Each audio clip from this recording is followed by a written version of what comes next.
the High Stakes Fantasy Football Show on Better Sports Network.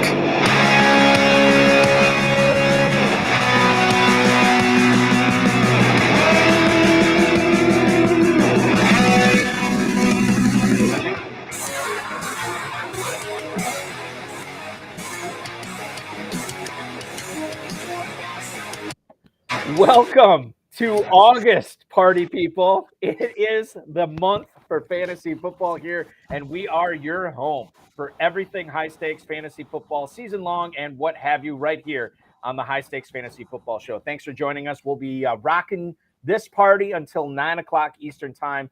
Garrett Price and the Dynasty Nerds will take over from us after that. Thanks so much for following on social media at Better Network. My name is Eric Balkman. You know me from the FFPC, the High Stakes Fantasy Football Hour, the RotoViz High Stakes Lowdown. Follow me on Twitter at Eric Balkman. Want to welcome in our guest host for this evening. You know him from FantasyPros, Razball, and then Nate Polvogt, by the way. So number one, I got the name right? You did. Right? Okay. You did. And then number two, what's the Dynasty podcast you do with Razball? So it's called Dynasty Diehards, which we're kind of rounding out for the year. It's been interesting. I've had a couple of different co-hosts, but I've settled in with my boy Matt Chester. We're loving it. We're having a blast. We're testing out new things, new segments, new ways to present Dynasty information to maybe people who are a little intimidated by the format. Because I can tell you, I was intimidated when I started. So me too. We want to make it easy for people to get into the format and to build good teams and not be afraid to have fun with it. I know we're going to have fun tonight as Nate joins me. We're going to talk a lot about the FantasyPros Championship. We're going to go around the world, or not around the world, but around the nation with all the NFL training camp news. We're going to get into the latest on some goings on with some NFL running backs, including but not limited to Jonathan Taylor, J.K. Dobbins, and Alvin Kamara. And then in the second hour, I think what we'll do is we'll do another Where Do You Stand segment with Nate. Nate's thoughts on guys like Derrick Henry, DK Metcalf, Jared Goff. And then we will talk some targets and fades in the final segment of the program tonight. Josh Jacobs, Tony Pollard, Justin Herbert, Mark Andrews, among those in there as well. It is fantasy football night in America, as the Better Boss has just said. Us and then Garrett Price. I don't know how much Dynasty. We'll probably get into a little bit Dynasty tonight, Nate, with you, because I feel like we should pick your brain on that a little bit. But it'll be heavy Dynasty from 9 to 11 here on the Better Sports Network as well. Shout out to our producer, Anthony Rivera, the man behind the glass tonight. Remember, you can win a pair of $1 million grand prizes with the FFPC this year, whether it's the FFPC main event, our flagship contest, that's paying out $1 million grand prize, or the FantasyPros Championship, a $1 million grand prize in that, and just $350 to enter that as well. Play fantasy football year-round with Dynasty Leagues at myffpc.com, 1,400 plus leagues over 10 plus years, and not a single one has ever folded. Check that out at myffpc.com. So let me kick this off, Nate, and this is some news that I saw, and I was kind of like, this is probably a nothing burger. And then the more I read about it, I'm like, okay, this is a thing with Cooper Kupp here. He's expected to miss a few weeks, had an MRI. He has a hamstring injury. Now, a few weeks is kind of nebulous, I guess. We would think that he's probably going to be out for all the preseason and then maybe come back for week one. I'm actually a little bit surprised in the FantasyPros ADP here. Cooper Kupp over the last 3 days still has an ADP of 106. He fell to 109 in a draft yesterday. I'm surprised he's not falling more to the end of the first round. Nate, should he be more of a late first round pick right now based on this injury, or are you not as concerned? So here's where my concern comes in. Excuse me. These soft tissue injuries tend to linger. And the instance of re-injury is much higher. Now, Cooper Kupp's a really freak athletic person, right? Freak athletic wide receiver. So I'm a little bit less concerned, but I'm not taking him in the first half of the first round with this injury, because I'm afraid that there will be an instance of this lingering throughout the season. And maybe he misses 2 games here, misses a game there through the first half of the season. And that can crush you. If you're relying on Cooper Kupp as a first round pick and he misses 4 games early on in the season, that hurts. That hurts your team in general, because who are you going to back that up with? I'm okay taking him late first, early second, but I think anything before 108 right now with this injury, it's too early for him.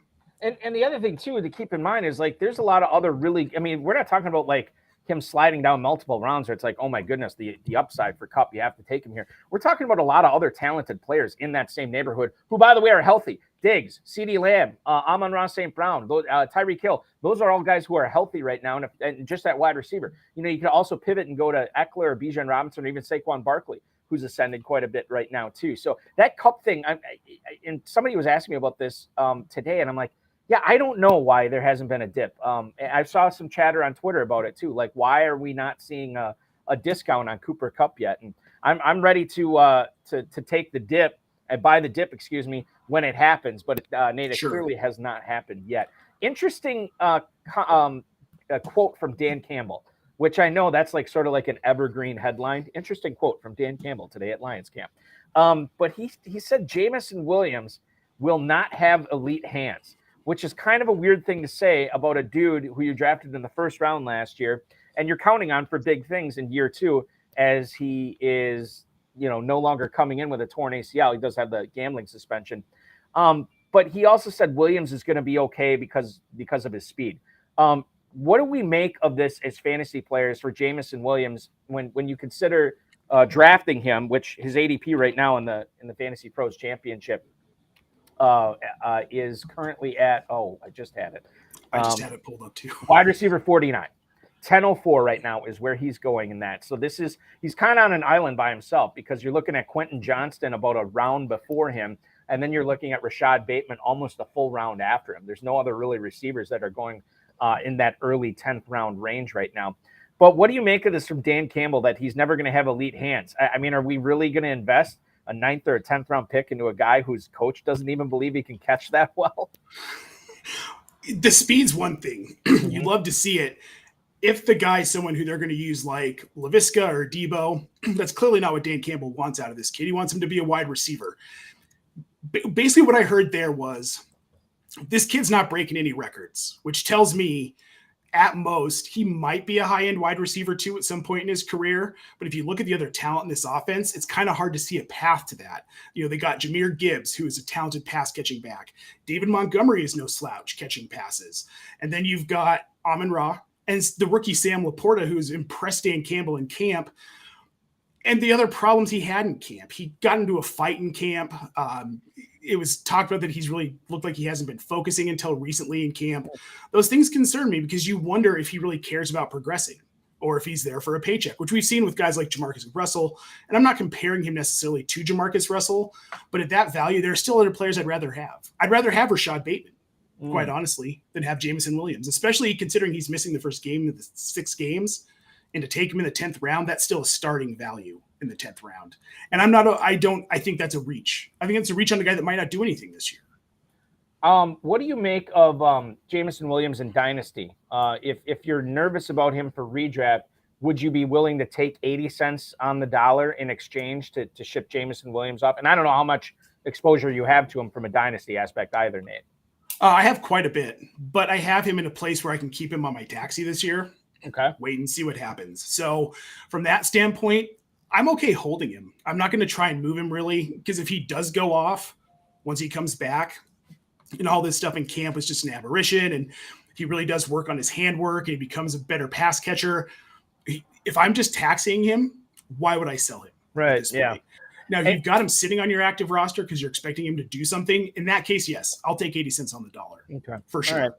That's interesting too. And this is coming from a guy who you have him in a bunch of leagues too, which this is not to, like, say I do not have Jameson Williams in a whole lot of spots. And I was actually kind of ticked off. I missed on him in so many leagues last year. And I was like, God, maybe I should look at acquiring him. And then, with the stuff that you cited, I'm kind of like, this is probably not the right, there's plenty of guys I can try to focus on getting on my dynasty teams. Jameson Williams, probably not one of them. Let's talk about the Ravens receivers here. You just mentioned Odell Beckham or Rashad Bateman. I'm about to mention Odell Beckham. You just mentioned Rashad Bateman. That you'd actually rather have him in redraft this year over Jameson Williams. Now, Odell Beckham apparently has been showing out in Ravens camp. We've heard a lot of really positive things about Zay Flowers as well.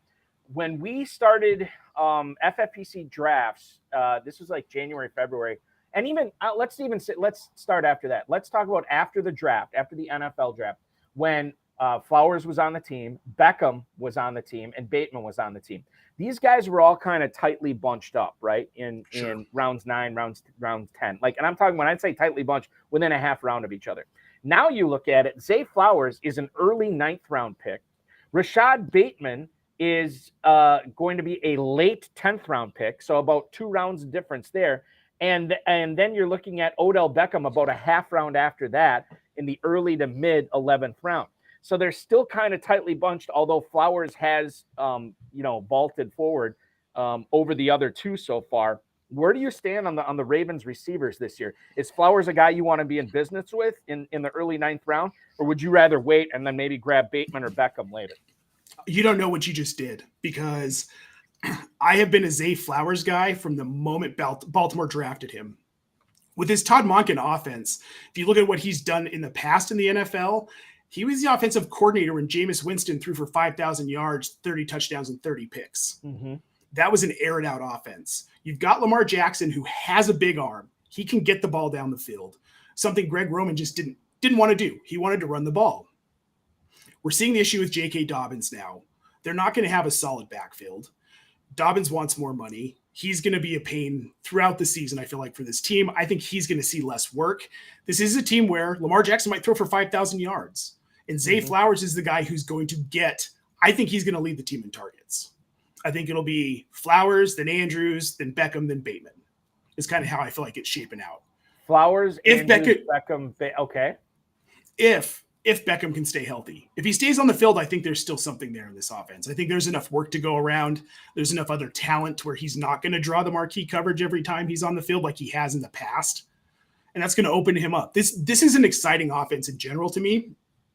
I want in on Lamar at cost right now. We're seeing him go in the middle of the first round in Superflex, which is fine with me. Yeah. I think that we might look back and say, he probably should have been our second or third pick. I think there's a world in which that could happen. What about I'm kind of curious here. Why do you, of all these talented receivers, and we know there's a bunch more talent in as far as pass catchers go in Baltimore this year, is Flowers that good that you're going to say, hey, Balky, this dude is a rookie, is going to lead this Ravens, and we're not saying this in jest anymore, vaunted passing attack with Todd Monken there. Is it because of the Monken factor? Why is a rookie going to lead him in targets this season?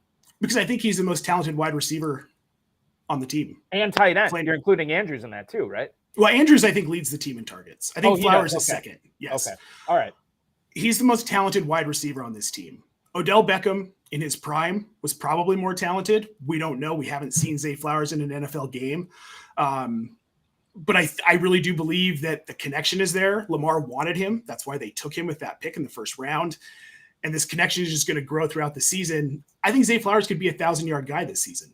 Pretty easily, honestly. Wow. Okay. And you can get that in the 9th round of the FantasyPros Championship. Exactly. So make sure you're taking a look at that.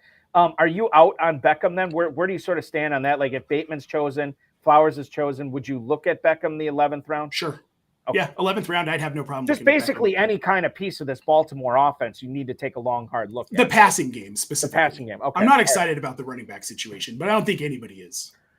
Do we have Dobbins on the show sheet tonight? I'm kind of curious. We do not. We do not. So perfect. Let's talk about him right now, because Dobbins is a guy that is on the PUP list. I've heard reports of holding in right now, that he could be holding in and not practicing. I thought he gave the owner like a hug at practice either today or yesterday or something.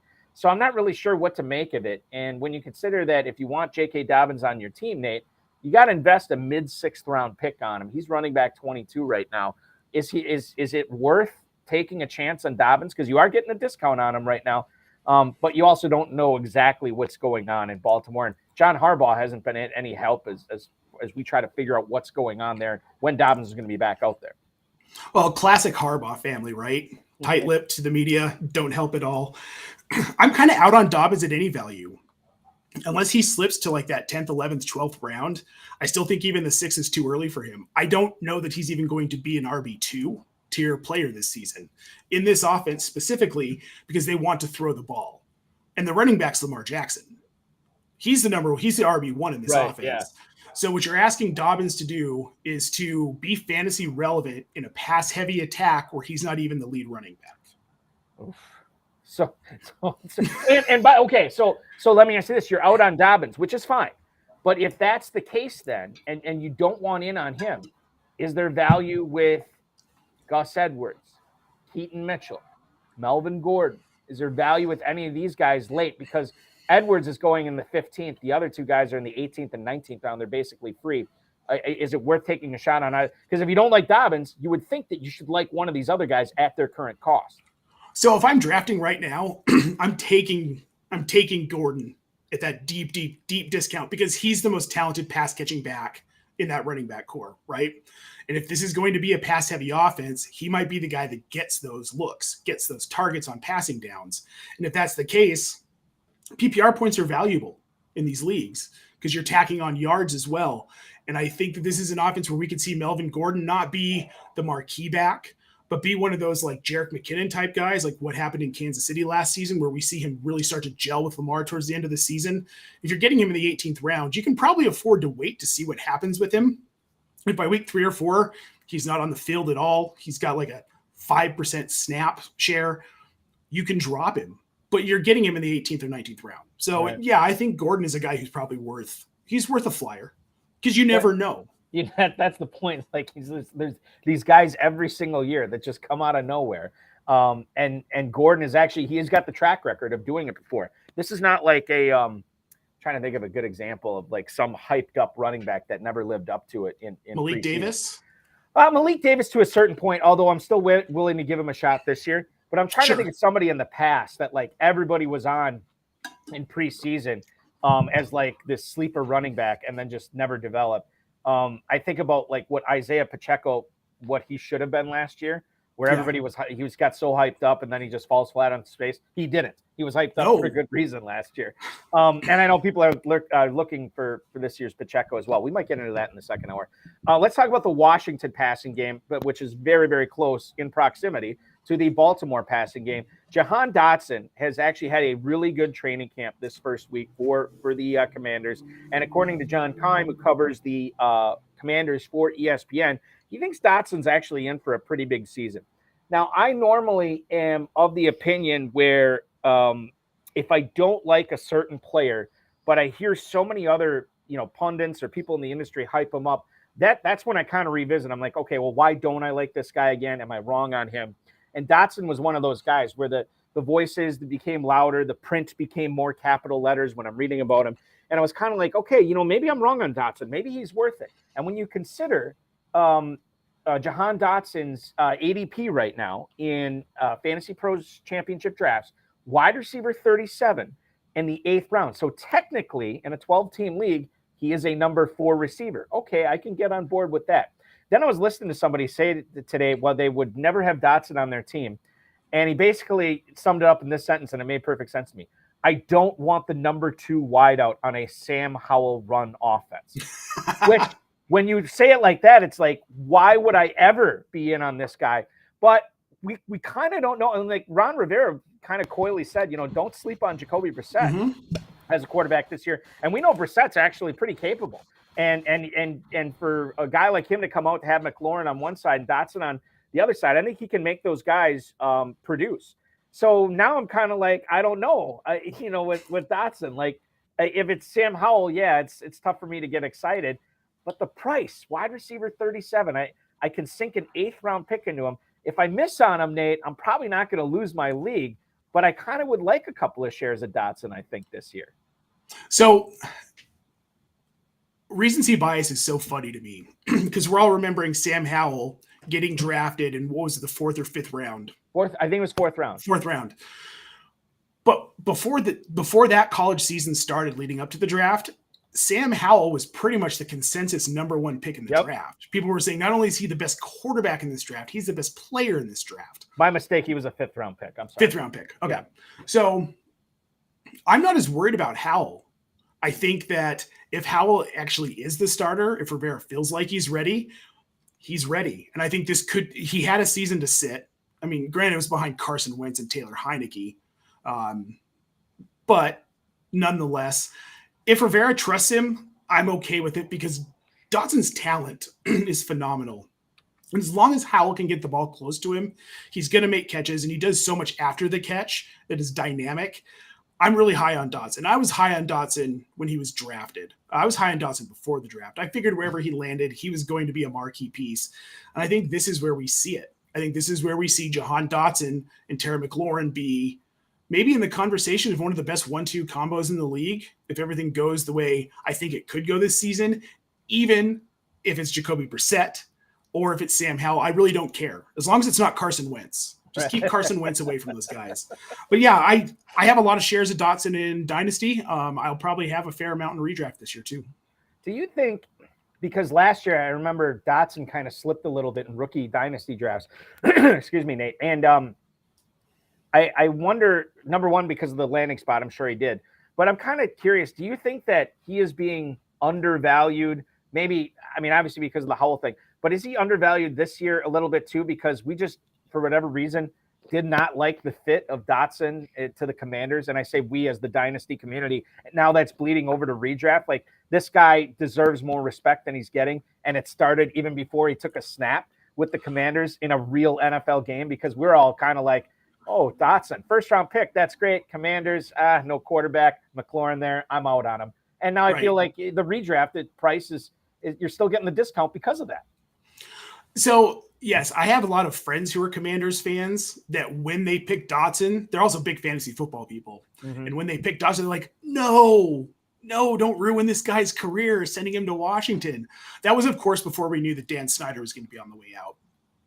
And I think that there's some fear around this franchise right now because Ron Rivera seems like he's kind of checked out. Like he's not in touch with the current NFL. Seems like it might be time for him to move on. This is a make or break year for him. So he's got to win. But I don't think there's a lot of faith around the NFL that he can win. Plus, you've got new ownership coming in. Now we've got talks of a team name change. Even with Dan Snyder out, things are still real tumultuous in Washington right now. And that can translate into a poor locker room where you've got guys that just, they're not feeling it. The team isn't feeling it. It's just negative energy in the locker room. And I think people are afraid of that. But I think this new ownership group actually gives this team some hope.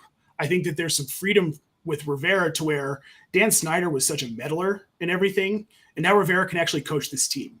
So maybe he's not washed. Maybe he is more connected than we thought. We're going to find out. But I'm willing to take a risk on Dotson because I think that the possible reward is so high. It's worth it to me. And the price is so low. I mean, it's so low. Round pick, So I think that makes perfect sense there. We've been talking a lot of wide receivers here. I want to switch over to the tight end position. And a player, this is another guy that I'm actually a little bit surprised that he has not, because obviously the FantasyPros Championship, FFPC leagues, they're all tight end premium. And when I saw Buffalo, an elite offense, trade up for this guy in the to get him in the first round, I'm like, oh my goodness, this is like Kyle Pitts 2.0. Everybody's going to go crazy on him because of the matchup nightmare that he is, and then the Bills saying they want to use him in the as more of a receiver in the slot more so than an inline tight end. Like, oh my goodness, these are all the keywords that FFPC players love to hear, and yet he is not going high as I thought. The news today from Pat McAfee, he's going to be using 12 personnel sets with Dawson Knox. That's something, according to the Bills GM, that they're going to do a lot this season. So more positive news about Dalton Kincaid here, Nate. And yet I look at the ADP for the FantasyPros Championship, and Dalton Kincaid is only tight end 11. You can get him in the 10th round right now.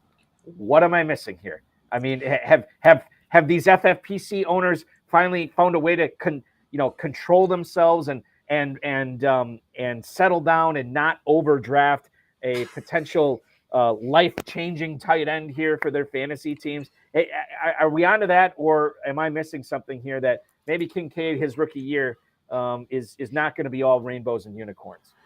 So, Eric, this is what the medical community calls Kyle Pitts syndrome. Mm-hmm. We all got bit because we all looked at Kyle Pitts the same way we're looking at Dalton Kincaid, right? Like, oh no, they're going to use this dude as a wide receiver. They're going to use this dude as a wide receiver. He's going to be a wide receiver. And then tight end 8 in a really weak tight end field in 2022 or 2021. Then in 2022, he just didn't produce. Now, what people are missing is that Kyle Pitts was in an offense with an over-the-hill Matt Ryan and then Marcus Mariota and Desmond Ridder last season. Of course he wasn't going to produce. And this is an Arthur Smith offense that just wants to pound the ball. They showed that by getting Bijan Robinson when Tyler Algier was more than adequate last season, right? Like almost 1,000-yard rusher, played really, really well, looked good in that offensive scheme. They've still got Cordarrelle Patterson, and now they've got Bijan. So they're just going to run the ball. Now, this is the Bills. The Bills have a rushing problem. They've got James Cook and Damian Harris. James Cook is more of a pass-catching back. Damian Harris is what Damian Harris is, right? When you think of Damian Harris, you don't get excited about the prospect of Damian Harris. So this is going to be a pass-first offense again. And Dalton Kincaid is basically what we wanted Kyle Pitts to be in an offense that Kyle Pitts should have been in to begin with. That highlights you've got Stephon Diggs, you've got Gabe Davis, which obviously he's a very divisive player in any fantasy format. Is this Gabe Davis year every year? It never will be, especially with Dalton Kincaid. And they've still got Khalil Shakur, who looked really good at stints last season. I think that Dalton Kincaid is going to be fine. I think Dalton Kincaid is basically the wide receiver 2 on this team heading into the season, and he showed it in camp. I mean, the guy's catching everything. It's insane. He's like a human flytrap. Anything near him. And if that's the case, we have always – I preach this even in non-tight end premium leagues, Nate, that I want to get an elite tight end. Like if I can get a top 4 or 5 tight end early, I feel like it makes my team so much better. But I always say if you can't get like a top 4 or 5, then you want to wait until like that 9, 10, 11, 12, even through 15. And I have some people telling me this year, like you can even wait further than that as long as you double up on them and you can get like 2 top 20 guys and you might be okay because tight end is deeper this year. But I guess the point I want to make here is if this is the case that Kincaid's going to be all right, that he's going to be the number 2 pass catcher for an elite offense that is going to put up a lot of points, that has a super talented quarterback, then you got to be jumping all over him at the 10-1 in a tight end premium league. Like if people watch this tonight and we sign off at 9:00 and the viewers are like, God, if there's one thing I should have taken away from that, what should it be? It should probably be to draft Dalton Kincaid in the 10th round. 100%. I think you and I are both of the same mind on this. Yes, no, 100%. In the 10th round, get Dalton Kincaid and then stack him with a guy like, I don't know, Mike Gesicki, Jawan Johnson, guys who are going like 15th, 16th, 17th, 18th rounds. Then you've got 2 really solid tight ends. You could actually, and I'll tell you this too, you could technically, if you wanted to go crazy, because you're trying to win $1 million in the Fantasy Pros Championship, you go rookie. And we saw this in Pros versus Joes, the FFPC Pros versus Joes last couple weeks. Somebody ended up waiting on tight end and they got Kincaid and Laporta, which I think there's a lot of risk to that, but that has blow up potential too with Kincaid and Laporta. Or you can get a guy like David Njoku. Well, actually, Njoku's going a little bit. He's going 1 tight end slot ahead of Kincaid. Right. But there's nothing that says you can't go Njoku and then Kincaid. Njoku in the 9th and then Kincaid in the 10th. Right. So I think there's a, we wouldn't, and I think, Nate, you're agreeing with me on this. I would never say, hey, just go with Dalton Kincaid as your only tight end this year. You still want to get somebody else on the squad, but nothing wrong with having Kincaid as your number 1 tight end. Speaking of tight ends, let's talk about Hunter Henry here a little bit. And I know people are probably vomiting in their mouths, like, oh, God, these guys are dedicating airtime talking about Hunter Henry. Yes, we are.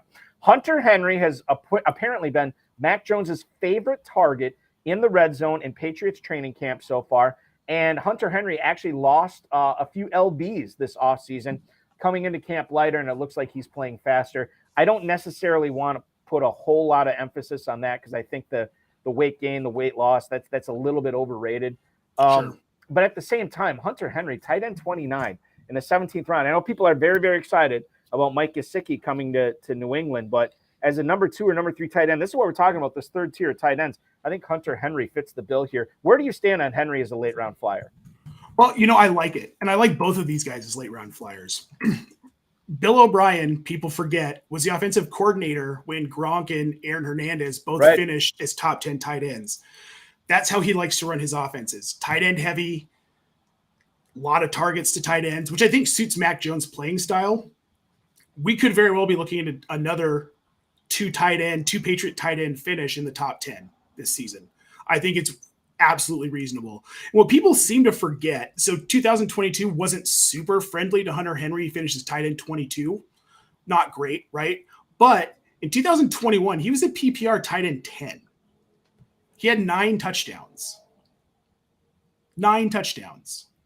And if he is now Mac Jones' favorite red zone target, could be a lot more than 9. Could be more than 9. Yeah, he'll have a lot more than 9. A lot more than 9. The other thing too, and I do want to talk a little bit about the game coming up tonight because I do have some news on it here. But Hunter Henry is a guy that wasn't there another really talented tight end? And I'm blanking on it right now. Wasn't there another really talented tight end when he was in San Diego or Los Angeles or whatever it was alongside him? I feel like when he was with the Chargers, there was another tight end there that was getting a lot of run on the offense with Phillip Rivers. And then he goes to New England, and Jonnu Smith was the prize free agent signing there. And then they get Gesicki again. So it's like Hunter Henry's always sort of been the guy behind the guy, but he always seemed to put up numbers, right? And this is another instance where you're not getting – I mean, this is Hunter Henry's floor at this point. You're getting him as tight end 29. There's nothing wrong with that. No harm, no foul. Grab him late. See what happens because that Patriots offense, man, there's so many unknowns this year. And if you get it right and you get one of these late round picks right, it could be all the difference in the world. Okay, so we do have the Hall of Fame game tonight going on. We have some news here from – I'm trying to get the source here. I apologize. Zach Rosenblatt said that the 3 Giants running backs tonight that are playing are Damari Crockett, Travis Dye, and Izzy Abanikanda. Jeremy Ruckert not going to be playing, but the analytics wunderkind at the Combine, Zach Kuntz, will be playing tonight. But I think the guy we want to talk about here, and we're excited to see, is Izzy Abanikanda, right, Nate? Oh, I love Izzy. I love his running style. He's just so incredibly talented. I may or may not have done half an episode just talking about him with C.H. Herms from Draft Sharks. He's been on this program before. Absolutely. Herms is my dude. He bought me this. A lot of guys had it shipped to me. Oh, really? Oh, that's awesome. Yeah. We're if I could talk about Herms for a second. Every time I bring that name up, everybody's always like, "Oh, that guy's awesome." Oh, I love that. He's hilarious. I love that guy. His analysis is great. His delivery is fantastic. Literally, he's everybody's best friend. But keep going here, Nate. Yeah. So we talked about Abanikanda at length and how much we just love the skill set. And it really hurt my heart to see him go to the Jets because I wanted him to have the opportunity to be a feature back. We don't know what's going to happen with Breece Hall. We don't know if he's going to start the season. Sounds like he's probably going to start the season. But I feel like Abanikanda is good enough, and we'll see tonight. We'll find out tonight. But I feel like he's good enough to be kind of part of a 1-2 punch with Hall. Mm-hmm. I mean, that's where the league is going anyway. Derrick Henry is about the only bell cow back left. Even Christian McCaffrey isn't necessarily the hands-down RB1 in San Francisco. They've got Elijah Mitchell to help him out. I think Abanikanda could have RB2 flex value. I think there's a chance. He's a talented pass-catching back, which I like. Maybe he's the Aaron Jones to Breece Hall being the A.J. Dillon with a little bit more talent. I mean, that could very well be what this offense is setting up to do. Nathaniel Hackett's the offensive coordinator. They drafted this kid for a reason. They know he's talented. So I'll be curious to see how he does tonight. Israel Abanikanda, running back 67 at the 1703, basically free right now. And keep in mind, if he does make a couple of splash plays tonight, that would obviously make his ADP go up. And the other thing to consider here is the possibility of Dalvin Cook joining the Jets. Obviously, that would change how we feel about Abanikanda as well. Not necessarily the talent, but the role could change if Dalvin Cook comes aboard. We are just off and running here on the High Stakes Fantasy Football Show tonight. We're going to take a quick break. When we come back, we're going to talk a little bit more about Jonathan Taylor, Ramondre Stevenson, James Cook, Najee Harris, a bunch of running back stuff with Nate Polvogt from Fantasy Pros and Razzball. I'm Eric Balkman from the FFPC. You're watching the Better Sports Network. The Detroit Lions select Sam Laporta, tight end, Iowa. Had to go with your boy Sam Laporta there to pair with TJ Hawkinson. Sammy, I couldn't double down on rookie tight ends. I think that would take it. That's taking it a little too far. This could be one of the most exciting rookie tight end classes in a while, just based on the archetypes of these guys, and the Dalton Kincaids and the Sam Laportas. Obviously, Green Bay drafted 2 themselves. With Tucker Kraft and Luke Musgrave. So after Kincaid, I would say is probably the consensus with tight ends. Like, who do you like as far as a best ball, like an end of best ball Do you like Laporta, or is there anybody else you like more, Pete? I do like Laporta. We're looking for guys that can be a top 2 target on their team. So any path, any argument you could make, right? So you can make the argument that Dalton Kincaid is going to be a top 2 target with after Stephon Diggs. You can make an argument that with Jamison Williams suspended, now Sam Laporta is just going to play straight up wide receiver. He looks like a wide receiver. Why can't he line up out wide at split end, right? It's like Marvin Jones and Amon-Ra St. Brown.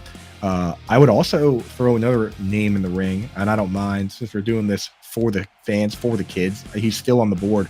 Luke Musgrave on your Packers. They're not super loaded at wide receiver. We like the guy Reed they drafted, but you never know. So why can't Luke Musgrave be a big slot? In fact, they drafted 2 tight ends, Tucker Kraft and Luke Musgrave. Tucker Kraft is more of an inline guy. They might just go 2 tight ends right away. Tucker Kraft inline, Luke Musgrave in the slot. Why can't he be a target monster for Jordan Love? So those are the guys, those are the conditions that you need for a rookie tight end to succeed. They need to not only be the best pass catching tight end on the team, but a top 2 pass catcher on the team outright. That's how you get Kyle Pitts. Evan Ingram as a rookie was top 5 because Odell Beckham Jr. hurt his knee 4 weeks into the year. So that's the formula. We're looking for guys that can actually be a top target right away. Otherwise, we're playing the sit and wait long-term game, which is what you're doing with guys like Michael Mayer.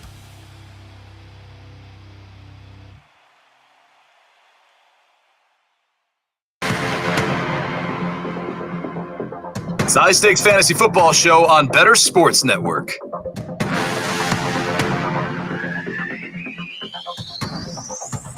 "24 minutes until the top of the hour here on the High Stakes Fantasy Football Show on the Better Sports Network. I'm Eric Balkman from the FFPC. He is Nate Polvogt from Razzball and FantasyPros. Hey, Hall of Fame game. It's tonight. It's all happening. Go Penny Lane from Almost Famous to celebrate the return of the NFL with tonight's Hall of Fame game. Fantasy Alarm is running a flash sale for today only. Get the 2023 Fantasy Football Guide when you use promo code ITSBACK. That's ITSBACK. Get it for half price with that code ITSBACK. Get your guide for 50% off today when you use promo code ITSBACK at checkout. Draft Guide is a living guide, constantly updated, going up until week 1. You can start actually a free 7-day trial of Fantasy Alarm All-Pro and get everything Fantasy Alarm has to offer, including free access to the Draft Guide. Get the Draft Guide half off or go All-Pro and get the Draft Guide free with your 7-day trial. Just go to fantasyalarm.com/draft now. fantasyalarm.com/draft. How many drafts have you done so far this year, Nate? Probably in the 35 to 40 range. Oh, my goodness. Are these a lot of best balls, or how many are managed? We've got about 10 best ball. Rest are managed. Wow. Rest are dynasty, like rookie drafts. Good, I'm in a startup right now with some buddies. Just joined a league with my buddy Mike Stoyanov. So I'm always looking for new leagues, man. Right? Yeah. I think I'm capping myself right now. The rest of it's just best ball. I can't manage any more leagues. Yeah, it's set it and forget it, right?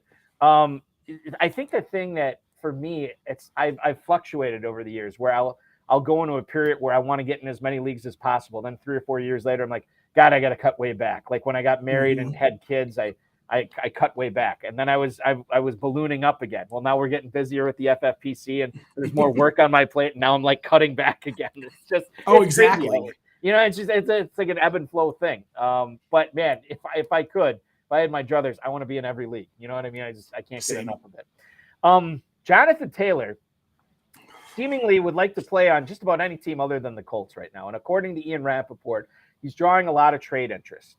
Now, Jim Irsay has already said we are not trading Jonathan Taylor. Jonathan Taylor and his agent seem, to put it nicely, nonplussed with Jim Irsay and the Indianapolis Colts right now. Now, this is a guy we have seen a dip in. Unlike Cooper Kupp, the Cooper Kupp injury, we have seen a dip with Jonathan Taylor. Guy who was going at the 101, the 102 last year, Nate. Then this year, when we kicked off drafts at the FFPC in January, it was like 108, 109. Now he's fallen all the way to the 212 because of the uncertainty concerning him and the contract situation and the potentially that the Colts might NFI him, which would withhold money from him, which is probably not the way to go as far as trying to mend the fence here or mend the bridge between Taylor and the Colts. How do you handle him in drafts? Here's the thing. You could start off a draft with Justin Jefferson at the 101. And then, man, if Jonathan Taylor is staring you in the face at the 212, do you have to hop on it? Or Is the dip going to come? Is it going to be a bigger dip? Is he going to fall further before he starts bottoming out at his ADP? Well, so first I'm going to say what everybody else is thinking. Jim Irsay is the worst owner in the league. Now that we've gotten rid of Dan Snyder's gone, yeah, Jim Irsay is the worst owner in the league. And this situation is ridiculous. It's just ridiculous. Jim Irsay's comments were absolute trash. Like saying nobody cares about me, nobody cares about you. Like such an odd mindset to have as an NFL owner. And when you're paying all these guys to play for you and they're making you money, like, yeah, they are important. And the reason I bring this up is because if I'm Jonathan Taylor, I'm done in Indy. Yeah. I'm not playing for Jim Irsay. I'm not playing for someone who disrespected me that much. And before this happened, I was already kind of down on Jonathan Taylor because historically you don't see running backs do well with mobile quarterbacks. And all signs are pointing towards Anthony Richardson starting from week 1. He's getting all the first team reps. I think he's gotten them 3 days in a row now. Minshew's not seeing any first team reps. And it's not like Minshew is a seasoned veteran who has a ton of starts under his belt. If he's the guy you're rolling out, you're rolling him through those first team reps. And if it is Richardson, we're already going to see a downturn with Taylor, probably not RB33 like we saw last season. I mean, and he missed 6 games. So when you miss 6 games, you're going to see a downturn. But his single game stats really weren't that impressive. He only had 4 touchdowns over 11 games.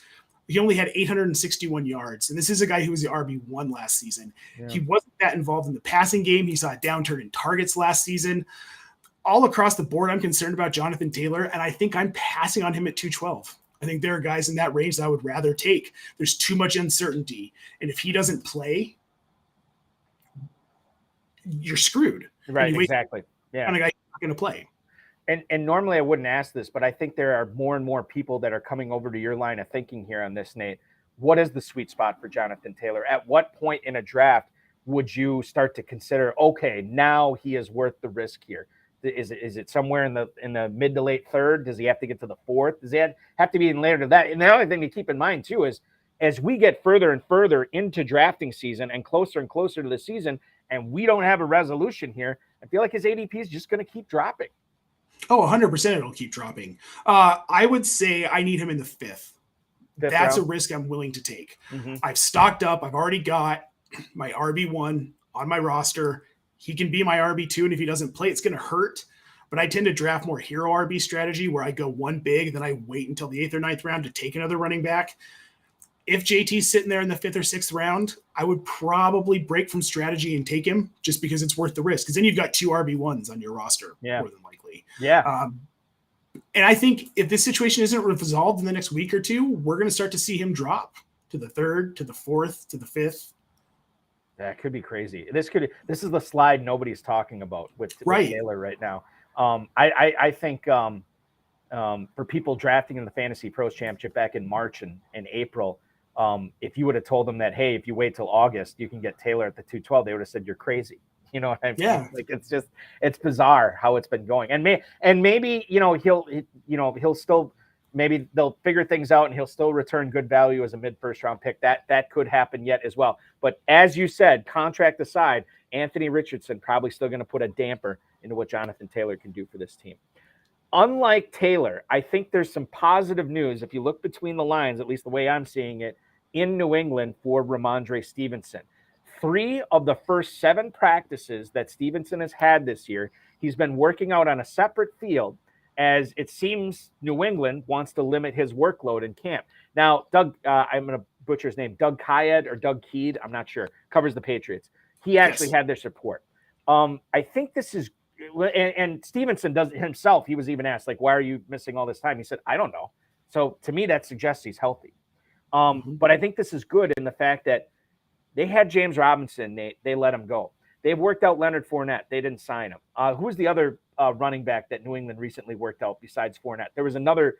It wasn't. Didn't they bring Dalvin Cook? No, they didn't bring Dalvin. There was rumors that Cook was going to sign. He was going to be there. He might have visited them, but I don't think he ever even worked out or anything for him. And I don't think he worked out. Okay, all right. So maybe he visited and then that was it, or the rumors were out there. But Fournette, and I feel like there is another guy. It wasn't Kareem Hunt, but it was a Kareem Hunt type guy, right? That worked out in New England. It doesn't matter. The point is they haven't signed anybody and they've gotten rid of James Robinson. So like we're looking at Kevin Harris and Pierre Strong there behind Right. Stevenson. And I think this is good news for Stevenson because the Patriots kind of know what he's going to have to do this for them this season. So they're already resting him now. And they still haven't found anybody to come into camp to challenge him for touches. Ramondre Stevenson right now at the 304, and that price has dropped. It was just a few days ago. He was in the early third, and now he's kind of fallen to the 304. Slight, I know, but this is a guy that should be going up in ADP and not down. What am I missing on Stevenson here? I think people are apprehensive about the idea of Bill Belichick having a bell cow running back because we haven't seen it in a really long time. I think a lot of people feel like, okay, well, Kevin Harris and Pierre Strong, they looked serviceable last season. So these are guys that Belichick's going to use and cut into Stevenson's work. These people forget that Corey Dillon existed. Mm-hmm. Corey Dillon was a very talented runner who played initially for Cincinnati. In the 2 seasons he was in New England, the dude had I think he led the league in carries one year, I believe. We're going way back, but it's not unheard of for Belichick if he has a talented enough running back to use that running back as a bell cow back. Ramondre Stevenson is that guy. He had 210 carries last season, only 5 rushing touchdowns, but he also had 88 targets. He had 69 catches for 421 yards. And in PPR formats, even half PPR formats, that's insanely valuable. I think people are afraid that they're going to get burnt, that Belichick's not going to use him that much, that they're going to see Harrison Strong involved. And that's fine. Keep sleeping on him because I'll just keep taking him at that value and just being very happy with a guy who finishes the RB7 in PPR formats last year. You could I'm trying to think of like FantasyPros Championship. You could get a guy like, let's say, start off your draft with either Travis Kelce or Jamar Chase, a premium pass catcher. And then when it comes back to you in the second round, you could grab a guy like Derrick Henry, you could grab a guy like Jalen Waddle, or even Mark Andrews. Like you could start off a draft with Chase, Andrews, and Stevenson. So you're getting a potential top 5 guy at all 3 of those positions. That's real. Maybe even a top 3 guy at all 3 of those positions too. I don't want to get carried away with Stevenson here, but there is a non-zero chance of that as well. A player that people were really excited about, and you know this because you play a lot of Dynasty, his rookie year was Najee Harris. And last year, I remember being in drafts where I outright tried to avoid taking him, even when the ADP would kind of nudge me one round. Nate, you should probably take Harris here, and then I'd pass on him, and then I get to the next round, and the ADP would be like, all right, enough messing around here, take Harris, and then I would come back to the next round after I wouldn't take him, and then the ADP screaming at me like, all right, what are you doing here? Take Harris, and it was in that point I'm like, okay, I'll grab a couple of shares of Harris. You know what? I was disappointed I did that. It wasn't great last year. And Najee Harris right now being drafted as running back 12 in the FantasyPros Championship at the 310. Now, the report is that the Steelers want to utilize the running game heavily this year. That makes sense with Pickett, obviously, running the show. And it also makes sense because they have not one, but 2 talented running backs in Pittsburgh in Najee Harris and Jalen Warren. My question to you is there too big of a disparity for the way FFPC drafters are handling these 2 players? I just said Najee Harris going on average as the 12th running back off the board, and his ADP is at 310, whereas Jalen Warren, running back 45 at the 1105, and a guy that should be working into the offense. We were concerned about Jalen Warren's impact last year, and he ended up making a pretty decent impact into the Pittsburgh running game. Could be even more so this year. And I feel like I'm still ignoring Harris here in the 3rd, but man, I love me some Jalen Warren in the 11th.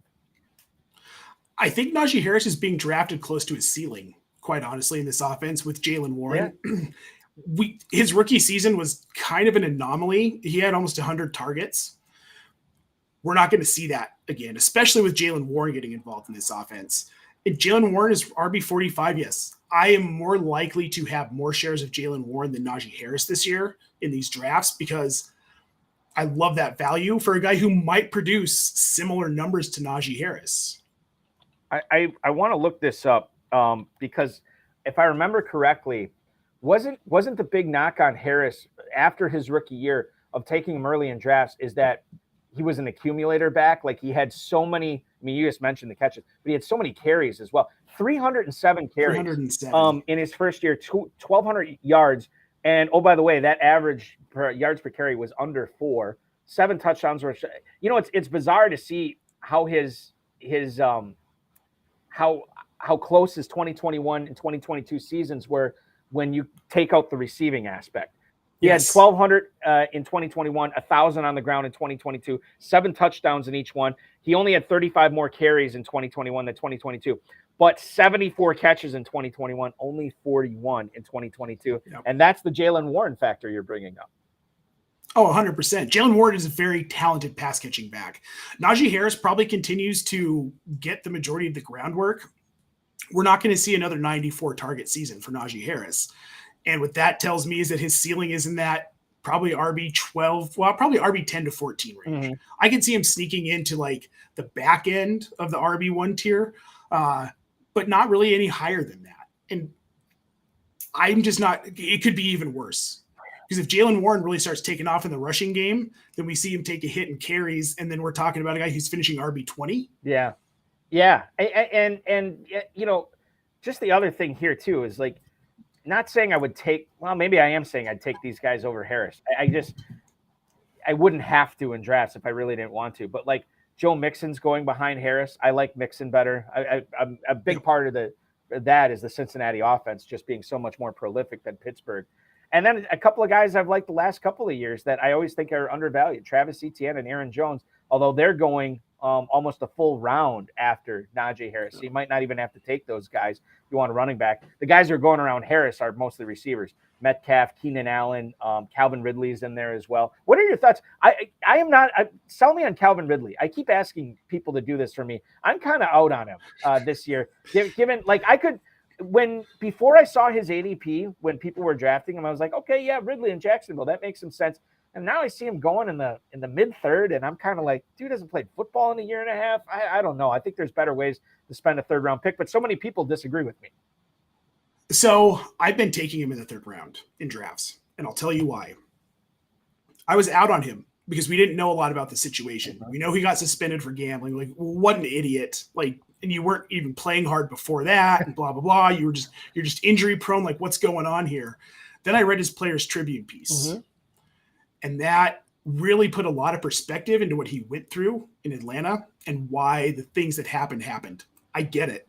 I can't imagine going out on the field knowing that you can't perform 100%, but the team's telling you to play and giving you injections to make your ankle feel better when it's still, and then you're just doing more damage to it, right? Thus is the problem with medicine and professional sports at times. Yeah. So I understand. And now he's in Jacksonville. He's got Doug Peterson as his head coach. Everybody loves Doug Peterson. He's created a great culture in Jacksonville. We saw it really kind of take hold at the end of last season. That team got really good and got really cohesive. And I think Calvin Ridley still has a lot left in the tank. He's had some phenomenal seasons, and he was trapped in an offense with Matt Ryan and Julio Jones, and he still had a wide receiver one season. He doesn't have a ton of wear and tear. If you think about it, he hasn't played for a year and a half. He's had plenty of time to get familiar with the team. They acquired him at the trade deadline last season. So he's familiar with the playbook. He's familiar with the players. He's been a part of the team for, it'll be close to, like about 6 months now, 7 months, 8 months, 9 months. Geez, it's already now August. Mm-hmm. It is. Time flies, man. But so he's been with the team for 9 months. This isn't a Deshaun Watson situation where it's like, this dude's shady. He got a ridiculous contract. People are pissed off about it. There's just nastiness hanging around Deshaun Watson. That's not there with Calvin Ridley. And he's on a good team with a great quarterback that needs that marquee wide receiver. Christian Kirk is not that guy. Calvin Ridley can be that guy, which will elevate Christian Kirk ultimately because Ridley starts drawing that marquee coverage. It's a whole thing. But I think Calvin Ridley is the wide receiver one in this offense. And if this team does what we think they're going to do this season, that puts Calvin Ridley as possibly a top 5 wide receiver in 2023. Now, while I agree with everything you said, especially from the mental health aspect, okay, and everything like that, I think comparing Watson and Ridley is irresponsible, right?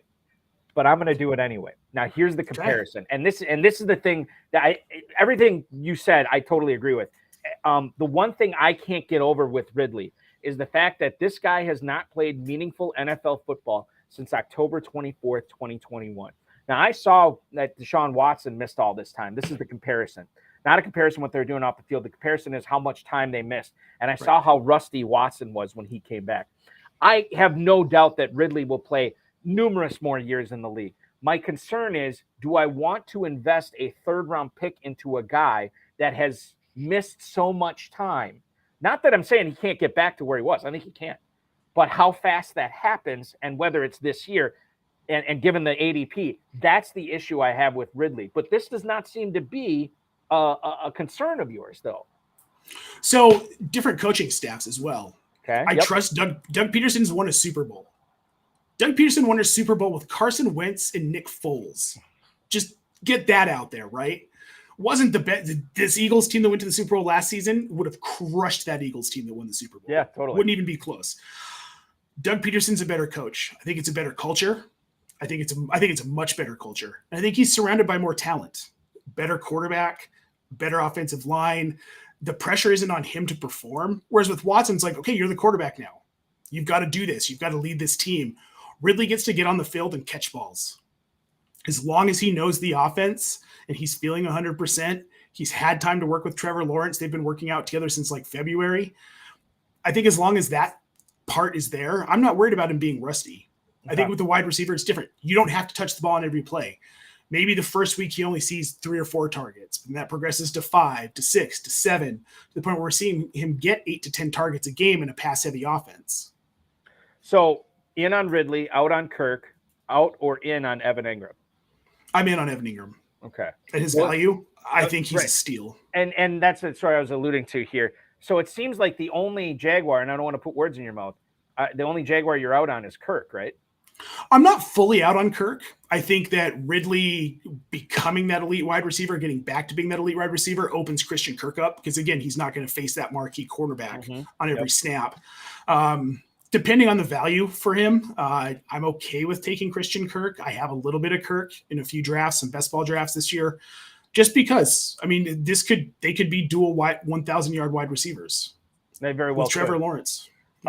Christian, beg your pardon, Calvin Ridley 310, Christian Kirk 512 in the ADP right now, which obviously makes Trevor Lawrence pretty tantalizing at the 701. And by the way, Evan Engram at the 702. So that's you have 3, and we mentioned Travis Etienne going in the 4th round. It's a lot of skill position players surrounding Trevor Lawrence, makes him pretty valuable as well. We touched on the Bills with Dalton Kincaid earlier. I also want to talk about this. I think this is being underreported, and I think it's being underreacted to in high-stakes drafts. James Cook is seeing heavy work in the passing game throughout the first week of Bills training camp. Josh Allen had 12 completions 2 days ago in team drills. James Cook caught 5 of them. And to me, like, Josh Allen does not seem like the type of guy that wants to check down to running backs in practice. You know what I mean? So, and this is according to The Athletic. So I look at James Cook right now, man. As far as his ADP is going, Nate, you are looking at James Cook falling all the way to the mid-7th round as running back 28. Remember, no Devin Singletary there anymore. He does have to deal with Damian Harris. But we want the pass catchers, man. And Cook could be a big-time pass catcher for the Bills this year. Also, when you consider that Nyheim Hines is going to be out for the season too. Yeah, I love James Cook. RB28, I'll take that all freaking day. Because what we kind of talked about earlier when we touched on the Buffalo offense is that this isn't a run-first offense. It's never going to be as long as Josh Allen is the quarterback. And they kind of signaled that by settling for Damian Harris, of all people, who he's an unexciting option in any offense to me. And like you said, James Cook, pass catching back. If this camp trend continues, he's going to fly up the board. Yeah, he totally should. And that's the thing. He should. Like, these are the types of players that, like, when you consider that, 6th, 7th, 8th round, like players in this area, these are the guys that might make it on the field in the preseason. And we don't want them getting them on the field in the preseason because we don't want them to show what they can do. Right. And I think Cook is a perfect example that if he comes out in the first or second preseason game, he's in there for 2 series and he catches 3 balls for 40 yards and maybe, 5 carries for 30 yards or something like that. All of a sudden, he's not a 7th round pick anymore. He's moving up to like the mid 5th or maybe the early 5th. And that's what we don't want to see. I think James Cook is a hidden secret right now. He's trending in the right direction, Nate. Oh, I love to see it. I've been a James Cook truther coming out of college. I loved him. He's one of probably. Where did he go to college? Was he a Georgia guy? Georgia. Georgia. He was okay. Georgia. Yeah, they never create good running backs there. So not ever. And I understand that he's a little bit undersized, right? Yeah. He's not as big as his brother Dalvin, but dude, they have the same genes. Like, they were raised in the same household. They had the same skill set. So to think that he doesn't have a chance to be not necessarily an elite back, but like almost an Aaron Jones type back is silly, even at his size. He showed he can do it last season, and the offense and Josh Allen specifically started to trust him more. And when we saw that, he started to actually score some fantasy points. I think this team is happy with him. Let him keep going at RB28, and I'll keep taking him as my RB28. Poor man's RB4, RB5. Poor man's peak Aaron Jones, I think, is a good way of describing this season, for sure. Now, a guy who is not trending in the right direction. Alvin Kamara. Ian Rappaport said, tweeted out this week that Kamara is expected to be suspended by the NFL. Rappaport did not say a length of suspension. He said 3 lengths of suspension. He mentioned a 2-game, a 4-game, and a 6-game suspension. I think 6 games was always sort of like the worst case scenario that we were looking at for fantasy football drafts. And the question here too is, and I bring this up with everybody, Nate, like even if Kamara was not facing a suspension this year, like you saw what he did on the field last year. This is not a guy who is a young man anymore as far as NFL running backs go. And I think he started to show it a little bit last year. Then what did the Saints do? They went out, they got Jamal Williams, gave him a pretty decent contract, and they went out and they drafted Kendre Miller, a guy that I know, and I'll get your thoughts on Dynasty Kendre Miller as well. But these are guys that are competing with Kamara this year. Plus, he's going to be suspended. And if he is suspended and when he comes back, we don't know how long it's going to take for him to get up to speed again. And maybe he'll be behind Williams or Miller, or at the very minimum, be in a timeshare with Williams and Kendre Miller. 708, man, right now, running back 30. I'm kind of out on him. I think this could be a lost season for Kamara. I think it was going to be a lost season kind of regardless. Yeah. I think it was, I think it was 2 months ago. I wrote him up in overvalued players in FFPC drafts. Mm-hmm. I think it was actually for the FantasyPros tournament specifically. If you look at his numbers, so first of all, he's never rushed for over 1,000 yards his entire career. He has rushed for over 900 just one time. His targets have been down the last 2 seasons. His catches have been down the last 2 seasons. His touchdowns have been down the last 2 seasons. Now, in 2021, he was the PPR RB8, but in 2022, he slipped to 16, and that was playing in 15 games. You throw in a 6-game suspension, which that's where I feel like it's going to go. So he misses the first 6 games of the season. And then you toss in, you've got Williams there, you've got Jamal Williams there, and then the drafting of Kendre Miller, who I think is a very talented back who isn't bad out of the backfield catching passes. I mean, Jamal Williams does that. He did it more in Green Bay, didn't really do it in Detroit for obvious reasons. But that's something Jamal Williams can do, and people forget that. What this signals to me is that the team is seeing that Kamara is declining, and then the legal issues is a concern. The legal issues are a concern. So you have to look at what's our plan B. And I think they're starting to see that our plan B might be a better plan A. When Kamara comes back, he'll get light work, but I don't think we're going to see there's no way he sees 200 carries. Even if he plays the entire season, I don't care. He's not going to see 77 targets either. He might see 50. And if he misses 6 games, he might see 30. Or he might step back into an offense that's running really well with Derek Carr. Sorry, I'm trying to say that seriously. But if it does happen, it could happen. Bite your tongue on the Derek Carr jokes I'm and hate sorry. tonight. Derek Carr's fine. He's fine. But if Kamara steps back into an offense that's already running well, they're scoring points. Jamal Williams is scoring touchdowns. Kendre Miller's catching the ball out of the backfield. You're probably not going to get Kamara that heavily involved. Yeah. I mean, you're looking at basically a 3-way committee. If Dennis Allen's smart,